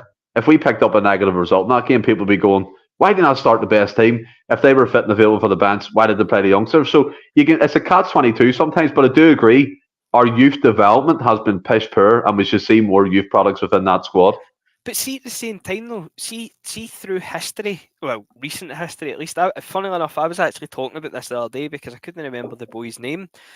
The only time I can remember a youth player coming in, and I'll include even like Mikey Johnson in that when he was a youth player, the only time I can remember a youth player coming in and actually getting a bit of stick because we didn't think he was good enough was Dane Murray in the Midtjylland games. That's the only one that I can remember through kind of recent history actually getting any stick. But what you're saying about Mitchell Frame, look, I'm no saying take the B team and stick three of them fucking in positions in the starting 11 and give them a run of games. That's not what I'm saying at all. What I'm saying is, like for instance, the new, and I heard that the boy's injured, so I stand to be corrected. But just as an example, we know. Well, apparently McGinty doesn't know after last week, but we know that Bernaby is absolute rotten. We know that he's no good enough. Greg Taylor gets injured. Mitchell Frame is a left back that stepped in the Champions League. Admittedly, played a wee bit further forward that night, but that's the perfect chance for that boy to come in and stake a claim. If he comes in and it maybe doesn't work out and he's no good enough, it's no harm, no foul, because we already know that Bernaby isn't good enough. It's just things like that where I think they should get an opportunity. Rocco Vata is another one, and I know obviously the contract situation complicates it, but the boy's not been in a squad for about 6 months. All of a sudden, we open contract talks with him, and he gets game time. It's baffling to me. The youth development is just non-existent at Celtic. It's just does not exist. It's only as an absolute last resort, and we've seen it as well. Was it Joey Dawson? Was it Boxing Day? Oh my Jesus! But again, that was an absolute last resort, and it's the only way we do it. Like Caramel. Did he score? No, I don't think so. No, Did they not get half injured? Did he get half injured? Yeah. I could be wrong, but like Caramel Dembele, I mean, fucking Caramel Dembele must have been due a testimonial at Celtic by the time he got his first appearance. We kept hearing how good the boy was, but we never ever got to see it. And then by the time we did get to see him, arguably it was too late. Whether or no, obviously his height and that would have come into it. I mean, you can't fucking make yourself taller, but we keep hearing about all these players and how good they are and how promising they are. And the only time that we actually ever see them is when they're fucking stoning holding another team's jersey because they've signed for them. And if you're a youth team player, where is the path? I mean, we'll all say Callum McGregor, but that's fucking 10, 15 years ago. Well, 10 years ago now. Do you know what I mean? When Ronnie Dyler was here. Kieran Tierney. But again, that was a needs-must scenario. Yeah. That was Ronnie Dyler that went and watched them. So, for me, the youth development, like the scouting and the recruitment department, is non-existent. And don't get me wrong, we've kind of spoke at length previously about the B team playing in the Lowland League, and I think that's the biggest waste of time gone. I think there's a rule in there if a B team player plays, is it 3 games for the first team or 5 games for the first team, then they can't play for the B team again. Now, surely, if you're talking about youth development, that's cutting your nose to spite your face. If somebody's playing well, then you're wanting to see them get a game in the B team, a game in the first team, and if they come in and they look good, as I say, they might not start every week, but they'd still definitely be an option off the bench. After a couple of games doing that, then that seemed stagnating for a year. So I think, the B team thing to me, I think that's a podcast in its own. It just seems so pointless. Yep. You will say something, Gav? I thought you want to say something. No, I agree with what James is saying, that you can spend hours and hours alone talking about the failures of the youth development. Another thing, see, like the youth development nowadays, where we've got a talent and how they get plucked away at such a young age, it's kind of like one of those nature documentaries where you see like a baby gazelle getting born and it falls down into the ground, and before it can even take its first step, they've got the pack of lion sweeping in, and tearing it apart. They're just getting plucked away before you can actually see it develop and grow. That's kind of like what it's like with Celtic right now. You had like that young defender who went off to Bayern Munich, and Morrison. Yes, and then you had Ben Doak off to Liverpool, and like it was kind of like almost in vain that Ange threw him in against the Rotten Mob to say, "Here, I'll play you if you stay." That was almost like in vain, a desperate attempt to convey faith in the guy, But that's where it is right now. And another thing, again, James is right. We could talk about this for hours. I was reading the Tommy Burns book, and he was talking about life as a player at Celtic. Brilliant book. But he was saying that back in his days in the 70s and 80s, if you were a teenager, if you were 17, 18, 19, and at that point, especially by about 19, if you hadn't had any game time for Celtic, you knew that your future lay elsewhere. The writing was on the wall. Different day back then because less money involved, so you needed your youth, and there was a natural kind of progression. Now it's turned on its head. It's like sharks, People are taking your talent before they've even been able to kick a ball for you. So, I don't want to prolong that any further, but it's a tough game bringing through the youth whenever you've got the money down south. Oh, 100%. I think Robert Davies sums it up really well here. He's not going to start any young lads. We'll take the chance to win 14 out of 15 games for us to win the league. As they're not going to drop too many, as Rangers are not going to drop too many points. So, except against us. I totally agree with that. And it kind of snookers the youth development side of things, which we spoke about. But I do want to come on, Gavin, to some things that could be seen as a positive out of this January transfer window. So I'll list them off to you, and you tell me how you feel about them. Cameron Carter-Vickers, 5.5-year deal. Celtic rejected Atletico Madrid's loan to buy. We've got rid of Mikey Johnson to West Brom. Quan to St Mirren, albeit, by the way, he seems to be doing quite well. Did you see his song? It was decent. David Turnbull he's went to Cardiff on a permanent deal for I think £2 million. Idaguchi's way back to Japan. I think it's for Vissel Kobe. I might be wrong on that. James said it at the start. Gavin, we've managed to come out with a slight profit. Crazy as it seems, yeah, mad. But it's the Celtic board, is what you expect. But I mean, getting rid of Deadwood, some of them anyway, and then rejecting Matt O'Reilly and keeping Vickers tied down, albeit he's been injury prone this season. How do you feel about that? Well, I think we've done a poor job in prolonging this trimming of the squad. So we have made inroads, which I think is a positive. So firstly, get the positives about retaining the assets. Cameron Carter-Vickers. Yeah, I was actually quite worried because we'd tied down a lot of our key players for extended contracts for money back in the summer. Like Kyogo and Abada and people like that, O'Reilly as well. And I was thinking CCV, like he's the most important piece in the puzzle, and it looks like he's the last one to extend his deal. So I'm happy with that. However, it's coincided with a really shit season for him in terms of injuries, which is making people question, is this a sign of the future? Have we just given away a 5.5-year contract with no doubt very healthy money to a player who might start becoming injury prone?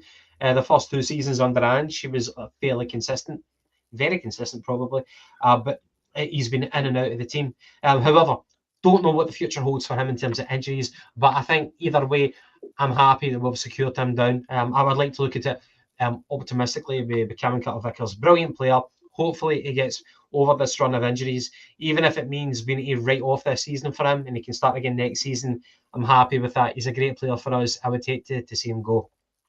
O'Reilly, we had a discussion about it. I felt that it'd be madness for the board to take the short-term reward and sacrifice the long-term gain. So we've knocked him back. Atletico Madrid. He'll probably be going in the summer. Probably, yeah. He's a smart cookie, and he'll have the world at his feet at that point. So he's extended his deal anyway. So happy with that. That's good. However, in terms of the departures, Idah, he had to go. He should have went sooner. It just never worked out for him. He had another spell in the UK with Leeds. It just never worked out. It was just like, it seems like he's this kind of perennial bad luck story whenever he comes to the UK. And now he's ripping it up back in Japan, like nominated for Player of the Year or whatever. That's funny, that, isn't it? Ironic. Look, it just, for one reason or another, it was never going to work out for him. My own opinion was he never had one defining quality that set him out from his peers in the midfield. He was never going to make it his own. He was never going to grab a shot for himself. So the writing was on the wall for me from the outset. Telio, fucking weird one. What's that's really a strange one. See, the Celtic fans, the Aussie Celtic fans, they're like, wait till you see this boy. Wait till you see this boy. Yeah. And you remember that YouTube clip of like him running the entire distance to the park and putting it in the back of the net? That was like schoolboy defending. Nobody closed him down. If you watch it back, and you're like, oh my God, like he's just been allowed to. He could be playing against no defenders. That was the equivalent of it. Telio, he's barely kicked the ball for Celtic in maybe 1 or 2 appearances. It looks like he was struggling in training. A young boy. I'm sure he'll make a footballing career for himself, but maybe not at Celtic. Maybe I'm being premature in writing him off, but we've done the right thing and let him go. Just quickly, did you see the comments by the manager of Melbourne? He said that Telio didn't enjoy himself at Celtic. I would imagine he didn't enjoy himself. I don't know why. He had no reason to enjoy himself at Celtic. You know, if you think that coming over like halfway across the world and realising, fuck, this is tough. No, that's fair enough. Fair enough. I hope he enjoys himself in Australia if that's his level. Fair enough. Agent Kwon, hilarious. He just sounds brilliant. Like I bet he'd be great in a night out. However, like the comments that I'm going to rip it up at Celtic, I'm going to become the best player, and then afterwards I might go to Germany, I might go to England. Who knows? But that's what I'll do. He makes such a bad impression and a testimonial that people are, oh my God, who is this clown? So he's at St Mirren. By the way, he had a great chance to score a goal against the Rotten Mob in that game. Never seen it. Was it a sitter? Yeah, he was like one of those kind of Frank Lampard runs into the box. The ball bounces gently for him, and he just skies it over the bar. Who knows? It'll be funny watching him at St Mirren. Like, I would tune in just for that kind of, just to morbidly see what happens, what he does with the ball at his feet. Find it funny. Mikey Johnson on loan. What can you say about Mikey? James has put it brilliantly. Like, I love that phrase. He must be having his 10th pint in the last chance saloon, Mikey Johnson. But he's going to come back to us again at the end of the season. That's the scary thing. That's the fucked up. Is there no option to buy? No. It's like Freddy Krueger. He just keeps coming back. But what club did Mikey Johnson go to? West Brom. West Brom. Yeah. The other one, Turnbull. By the way, £2 million with 6 months remaining. That's as good as the deal that we got for Ryan Christie, who had 6 months remaining. We got roughly about £2 million for him to go into Bournemouth. I think that's a brilliant piece of business. I I found Turnbull to be a useful idiot in terms of a squad player. I would have kept him around just for his knack at unpicking a lock sometimes against that low block. He had his uses, but overall he was never good enough to be a starting player. He was good enough to be in the squad. He ticked a box with the quota. People say, well, he's not Celtic quality, he should never be here, but I get that you've got high standards for Celtic players, but really, like, Turnbull was a useful idiot. That's how I would phrase him. But we've made 2 million. Brilliant. It's also quite sad. We're talking about Scottish talent. He apparently was the best talent in Scottish football for his age, for his generation, and it just never worked out for him. So, and by the way, the most baffling thing, I'm just going to say, make sure that we don't forget about this. McCarthy. How baffling is that? I'm sure I'll give you the spotlight for McCarthy. So. Wow. I think as well, I mean, James, sorry, I know you've been trying to get in. I thought there was a snake in at one point, all the that I was here. but I think with Turnbull, he made a good point, but he lost about 4 yards of pace in the last game. I think he just couldn't be fucked. So I think his writing was on the wall and he wanted to leave. But that's all I wanted to say, James. You take it away. No, I was just going to touch. It was just when you were talking about the Teleo thing, and look, maybe I'm just a fucking door-faced cunt, but see the Teleo thing. Am I right in saying Melbourne City are part of obviously the City group? Yeah. Right. Well, I wonder who else we've got that's got links to the City group. Maybe used to work for them in some capacity. So maybe he did Day's job in that front and he done it really well. So let's defend him even there. But in terms of positives, the Cameron Carter-Vickers thing, of course it's a positives, but it's totally no related to the transfer window. We could have done that in December. We could have done it in February or March. But I take on board that it is a positive though. The Mikey Johnson thing, oh my God. I mean, I'm setting my stall out early. Mikey Johnson goes down to West Brom, scores 2 or 3 goals. A few people start saying, maybe there is a player in there eventually. He comes back up, he does a step over in pre-season, and people are claiming for him to get another last chance. And then he'll go back out and loan next January after playing for us for 6 months. I'm setting my stall out early with that one because the guy's like a boomerang. He just keeps coming back. We cannot get rid of one. But I don't think we've touched on it as well. The Lagerbielke thing, it was another one that had kind of a feet and 3/4 at the door. That was mad. He actually openly said to the Italian press he wanted to leave. Aye, so that'll be interesting because the way your luck's gone with kind of injuries, especially in that position, we're going to need to rely on him at some point at the business end of the season. So we've essentially told him that we don't think he's good enough. And he's actively said that he wants to leave. So where his head's at, I don't know. That, for me, just summed up our transfer window. The McCarthy thing, how anybody can defend that is beyond me. It's even, if they come in and said they wanted to pay 5% of McCarthy's wages, if we get him off the books, we're still saving 5% of his wages, but we're now in the position where he's not even sitting on the bench. I think he's played a couple of games for the B team, but it's not as if he's even really playing for them. And we now find ourselves in a position where we're now paying 100% of his wages. And again, that isn't James McCarthy's fault. If I was James McCarthy and I was earning that money, fucking right, I would be looking to take a pay cut when I've got 18 months left. That again falls on the club. Do you think that's right? What Robert said, it was a Desmond. It was a favour. I felt at the time when we signed Johnny Hayes, it was like that, a favour. But at least he made an impact and he actually done stuff in the first team squad. James McCarthy's been non-existent and an absolute embarrassment of a professional footballer in his time at Celtic Football Club.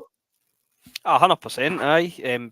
Genuinely, the only thing that I can remember McCarthy doing was at Perth when Giacomakis scores an injury time and it's McCarthy that wins the tackle for the ball. That is the only recollection I've got of James McCarthy in a Celtic top. And as I say, that's no James McCarthy's fault. I think that most people, when he signed, didn't really want him. We thought he was finished, and it feels as if we've given him a fucking 35-year contract at this point. So I can't understand, firstly, that it'd be a team wanting to take him, and then secondly, that we would knock that back for whatever reason. As I say, even if they wanted to pay 5% of his wages, then get him out the door. And obviously, if he goes there and he plays, and basically if he plays, you probably get a team from the bother in the summer if we're all looking to move him on. But I just don't understand it. He's just going to sit and see his contract out for 18 months, as he's well within his rights to, but it's just a shambles. Stephen, what about Turnbull and that? Go ahead, sorry, Gavin. So it was just about McCarthy. I was going to get your kind of thoughts on this. Can I ask, it seems like McCarthy is given a pass by the Celtic fans. Now, James says that, well, you know, you've been giving like decent wages by Celtic, a 4-year contract, baffling as it is. So why wouldn't you just ride it out? I get that from his perspective, but do you think that, well, there's a flip to that? Like if he had like professional pride about him, then he would say, look, this is obviously not working out for me. I don't want to remain here and steal a wage if I'm never going to feature in the team. A 4-year contract, like if you total that up over the 4 years, I wonder how much money he's gaining from that. Basically, the crux of my question is, why do you think that he's getting an easy ride from the Celtic fans? Because there's other people like Bo Richter who the writing was on the wall, it just wasn't going to work out, and he rode it out until the last day, and he was a bit of a villain. I think with McCarthy, it's because he's becoming by talking about him a lot like a de facto kind of cult figure around the club, and you hear all the kind of quips about him being great in the dressing room. He's a great laugh and all that stuff, and partly because he's Irish as well. That's not being around the bush there. He's an Irish fella. I mean, born and bred a Celtic supporter, and he's made that perfectly clear in his press conferences that he's ever been involved in. For me, look, I'll be totally honest, I think he's an absolute disgrace that he's decided to ride this 4-year contract out. Yes, I can understand he's well within his rights to do so, but as a professional footballer, I'd be looking to go out and play the final years on the pitch instead of in a physio table, or not even the bench, in the stands at Celtic Park. And that's, you very rarely see him at a game when the TV cameras pan across and show you the players out with the squad watching. I found it interesting with the Greek club who were interested in him. James, you said it previously about the B team and that cutting off your nose to spite your face or whatever it was at the time. And I think that Celtic have done that with this transfer and rejecting it to a Greek club for 6 months just to get him out there and playing again. And I think we signed him off the back of an injury-prone time at Everton. And even at that time, if we give him a year contract or 2 years, you could maybe understand a bit part player. Experience has been at the top level, fair enough, but a 4-year contract just smacks of a favour, smacks of Dermot Desmond giving him 25 grand a week to see out his twilight years at Celtic. And it's the pass thing. I don't know, Gavin, necessarily if he's getting the free pass, but he flies onto the radar. With the other issues going around the club, McCarthy feels like way down the list, but it's an issue that should be definitely sorted out, and it should have been sorted out far sooner than it was. And as I said, look, I might be a bit harsh, but it's a disgrace in my opinion. If you say to your kids or your grandkids when you're older, I've played for Celtic, show me yourself on YouTube, show me the games you played. What, he's got maybe 1 minute of footage. It's incredible. It's a pride thing for me. As a professional footballer, if I was ever in that position, I never will be, but if I'm thinking like a professional footballer, I'd want to be on the pitch. I want to be playing and making an impact with my team. Or if I couldn't play a full game, come off the bench in some capacity, be there within a first team squad. And it's just, in my opinion, negligence from the board for giving him that deal, and then also kind of disrespectful for McCarthy seeing it out. Yeah, good answer. But James, Turnbull, Quan, Mikey, where we at with that? The Quan thing, good luck to the boy. That's another one. When he first came in, he's coming in for the Korean second division, and as Gav says, he's sitting at his unveiling press conference telling he's going to play, was it Bayern Munich or whoever he was signing for, but I don't know if he's maybe missed the slip road for Paisley to Munich. But fair play, good luck to him. I hope that he goes out and he really does well, and he comes in purely because of that position and that kind of physical presence that he has. Whether he does it, I seriously doubt, but I hope obviously that he does. The David Turnbull one, I must admit, it took me a wee bit by surprise. I've defended Turnbull, surprisingly. I take a positive for Celtic these days, but I've defended Turnbull quite a bit there's no defending that performance at the weekend. I thought my eyes weren't working properly when I seen him trying to track back. Man, that was impressive how slow he was. But I've defended Turnbull in the past. I think we had a conversation a few months ago at the end of last season, talking about who would rather lose, Aaron Moy or David Turnbull. And I says I would rather lose Aaron Moy because I thought over the course of a season you would get more football at David Turnbull. And obviously I've got my own opinions on Aaron Moy at Celtic. But even this season though, I mean, Turnbull must be right up there on the scoring charts for us this season. I know obviously he's not at that, but he has contributed quite a bit, and that's where a lot of people saying he's been kind of rank rotten, no contributing basically. But I think that performance at the weekend. Can I just answer that? We don't know if McCarthy is turning up the work. He's very rarely seen, so we don't know if he is there. Do you know what I mean? That's the. I must admit, and I'm going to go against our bedwetter CSC tonight here, but I agree with Franny on that one. And I'm the same. That's not just exclusive to McCarthy. That's the same with any player. See if they've signed their contract. See if it gets to that point where they've got a year, 2 year, 3 year, whatever it will be left sitting on it. That's poor for boardroom level. That's no. Yes, but as a professional footballer, mate, you want to play football. I don't understand why. I get it. I do get it in a sense, but he's in his twilight years, James, and he's never going to get a chance really to play first team football again. 100%. Do you know what I mean? So the flip side of that is if he leaves, he's going to need to take a pay cut. The gone out and loan thing, 100%, he should have went out. But the fact that he's still here, I mean, unless we pay him up, like, why should he leave? Do you know what I mean? And what we're saying about let him want to play and all that, I get that. I get that to a point, but I don't think you can level that at the player. I think that's at boardroom level. But with the Turnbull thing, I think 2 million I thought was a great deal. Whether it was 2 million or 20 million and whether we'll ever see it spent just to get my money face back on remains to be seen. But would you think Turnbull's greatest moment was in the hoops? Oh, it's a tough one because there was a few. Was it the game at Fir Park? Was that last year or the season before? He scores an absolute peach.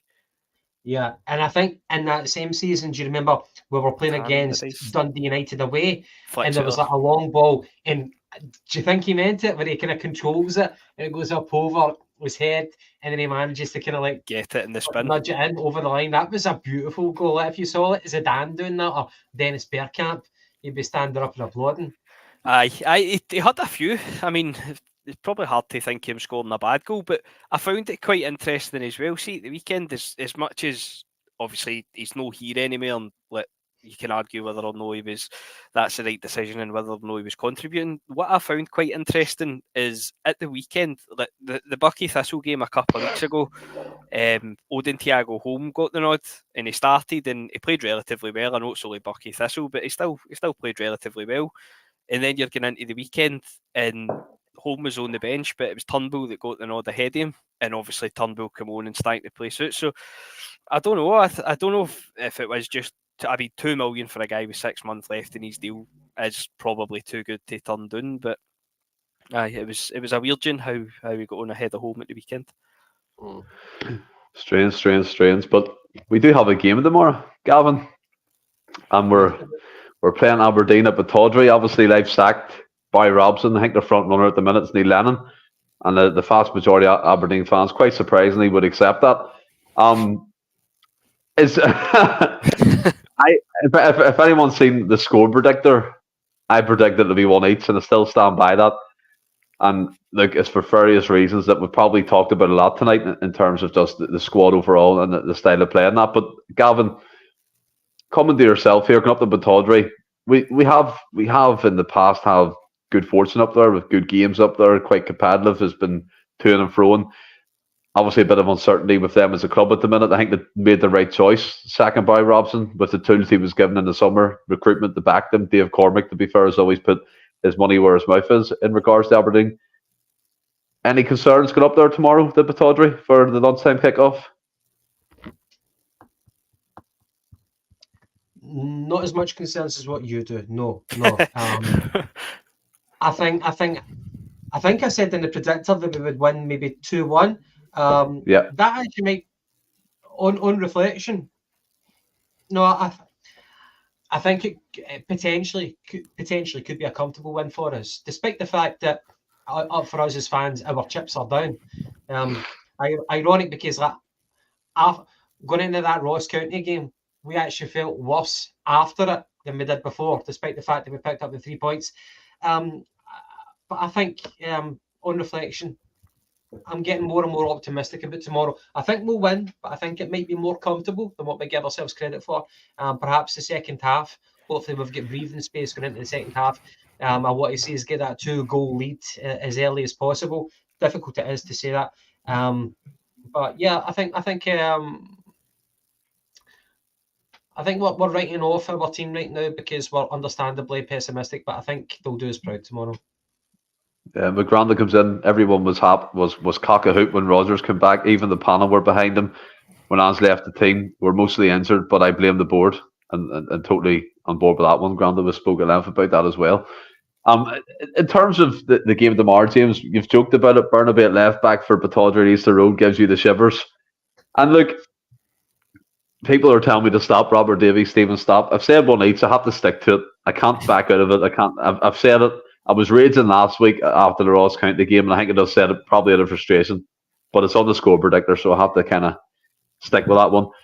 The way I look at this, look, Aberdeen are a decent outfit. They've got some good players. Majowski, Duke, Pavara in the midfield players quite good. Connor Barron, I know they rejected a bid very late on from, I think it was Swansea for Wolves or something, for 500k for him. They've got good way players and a solid defence when they play well.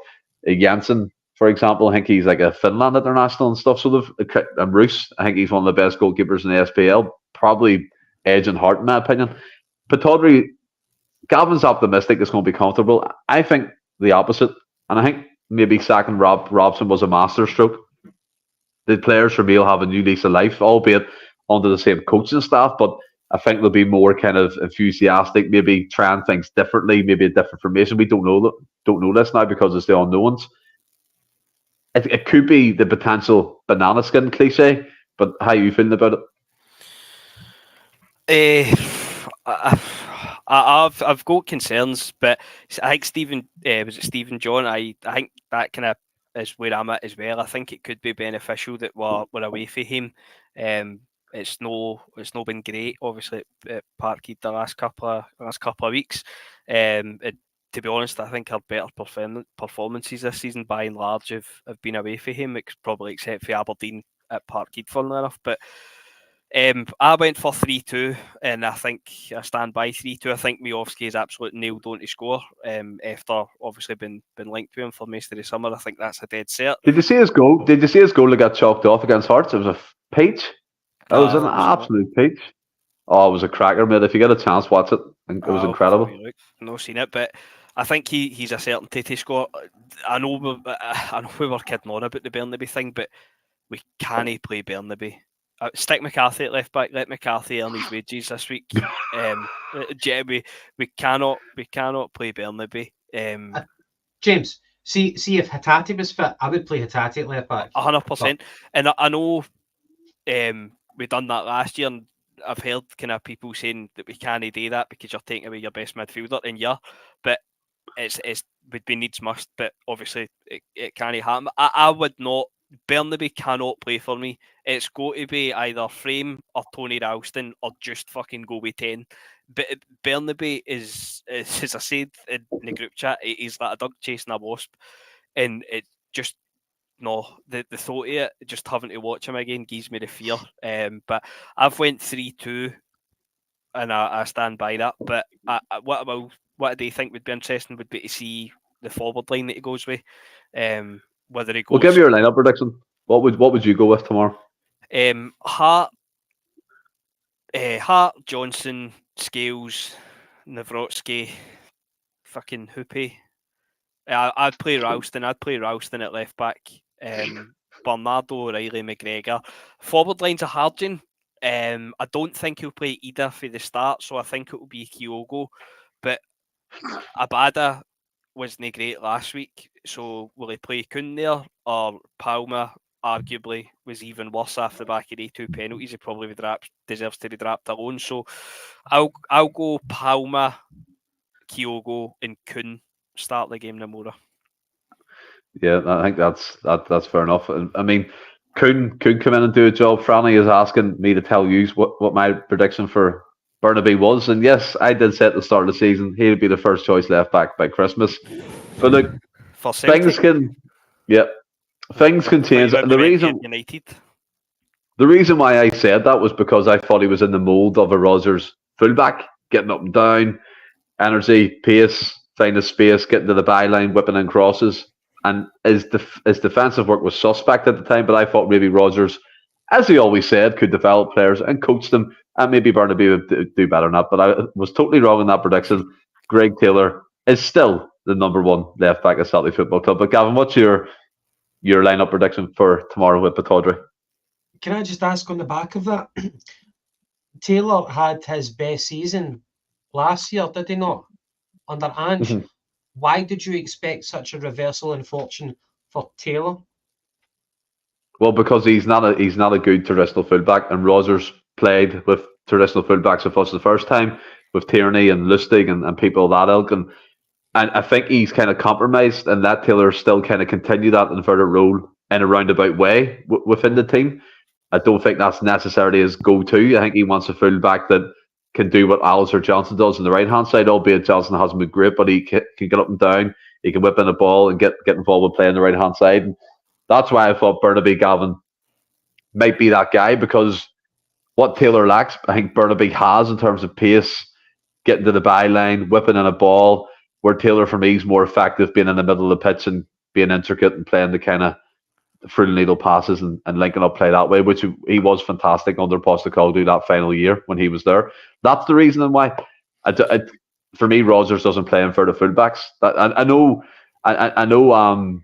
He may have done it before with Emre Can. I think he referenced the Liverpool at right back. He kind of brought him in and played him centrally, but that's the only time I can remember he done it. But okay. That's fairly logical to explain the loss in form for Taylor. I get that change in style, less of the inversion. Yeah, it kind of nullifies his strengths. So I get that. Have you gave up drinking bleach since you said that, Stephen? I mean, I do like bleach, mate. It's different kinds. Different kinds, you know what I mean? Sorry.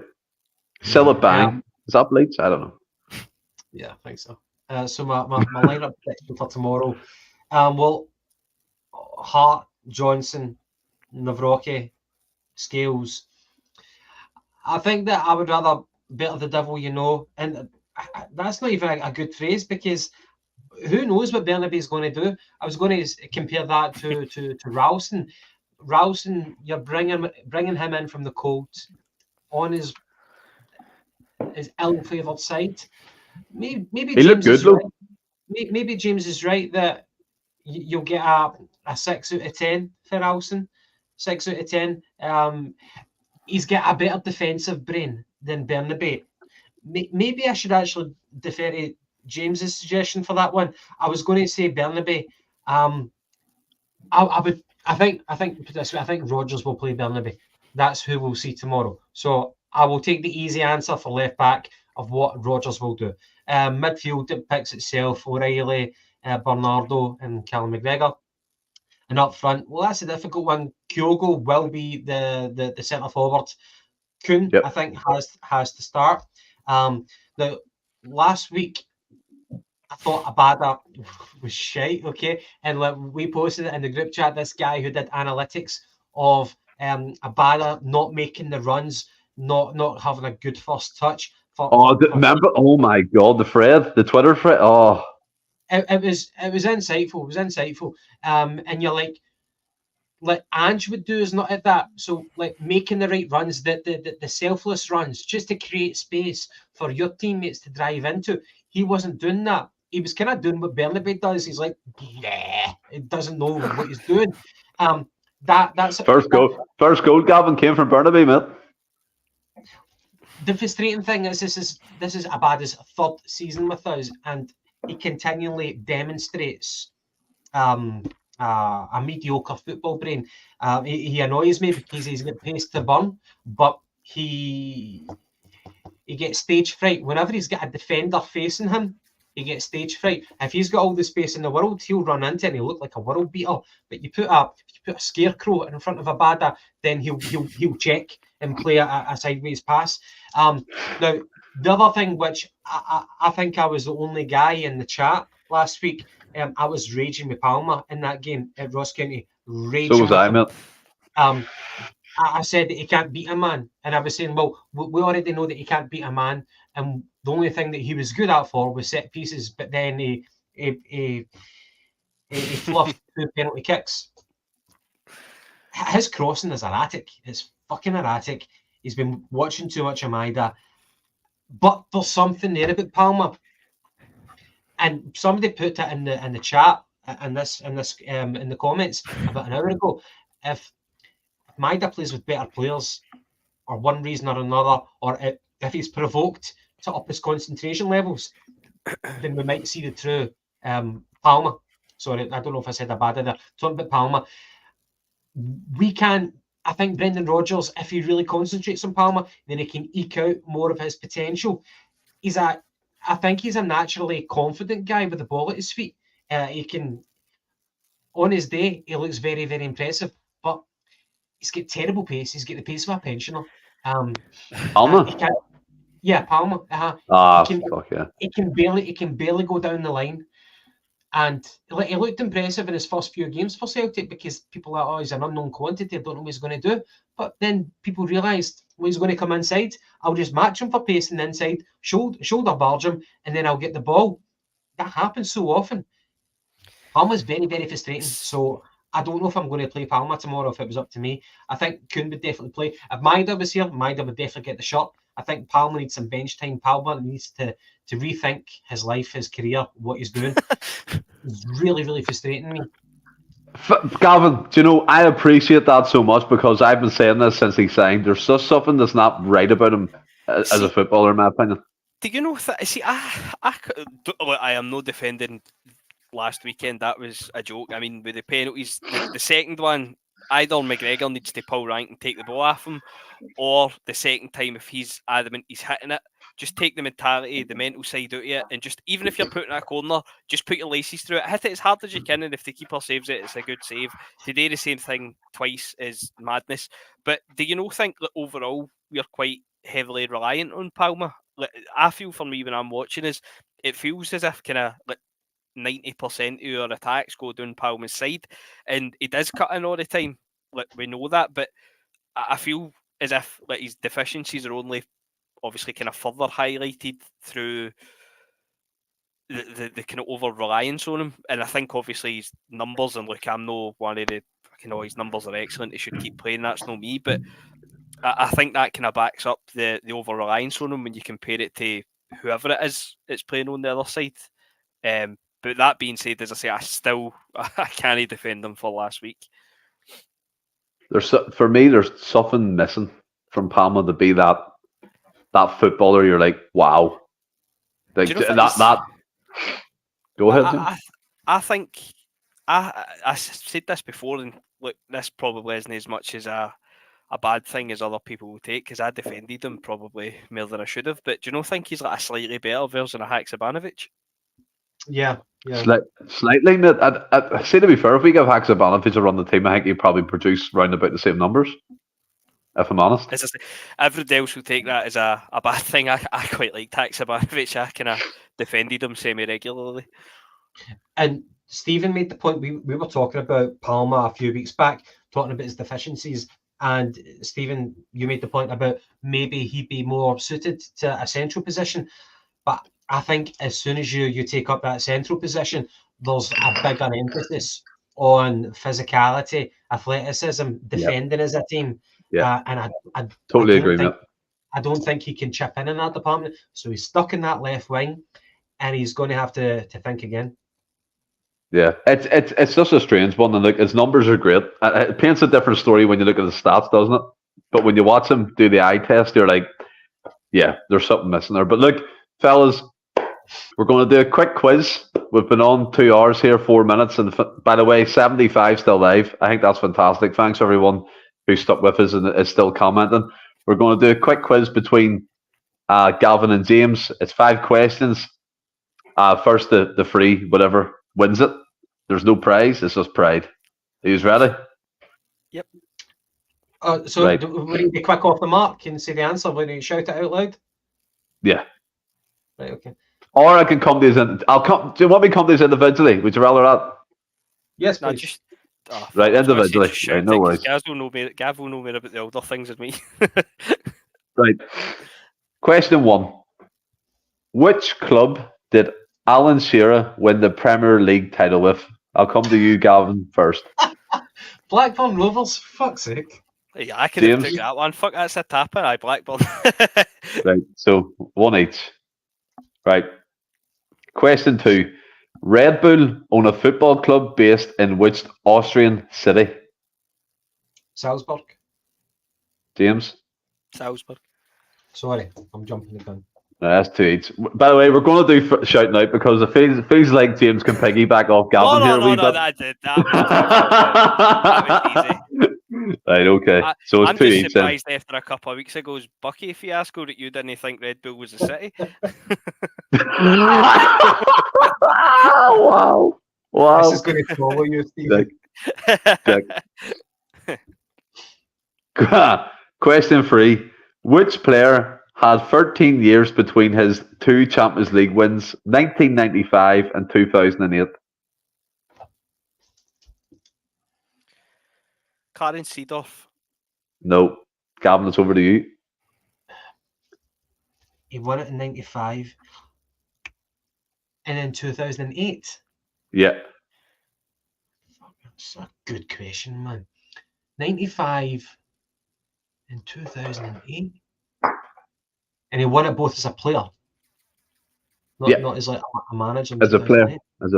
Do not look at comments, please. Please do not look at. I know you are watching on YouTube or you have it on. Please do not look at comments. I've looked at the comments. Well, My answer that I genuinely was going to say is in the comments amongst many others. Yeah. I'm the same. A goalkeeper. Yeah. Aye, that was. So did you see it in the comments though? Yeah. Doesn't count. Doesn't count then. I was working off the Ajax team. That was where I get Seedorf, and then my next thought was Van der Sar by Man United. No, by the way, fair play for a minute. I'll take that. Right. Question 4. In what year was the Women's Football Association established in England? I couldn't care less, man. James. Fucking. What? 1995. 1969. These are both I was fucking going to say shit. that.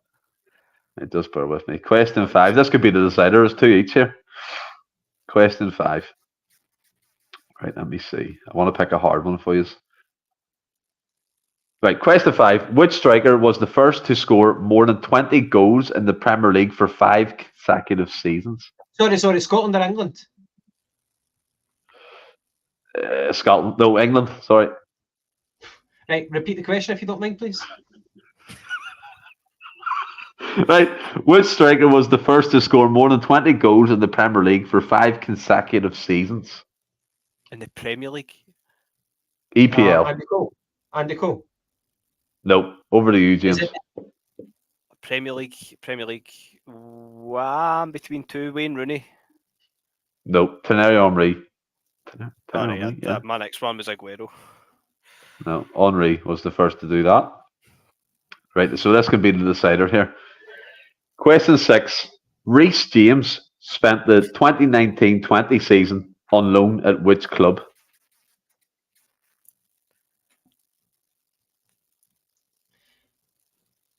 Is that the Chelsea? Chelsea player, yeah.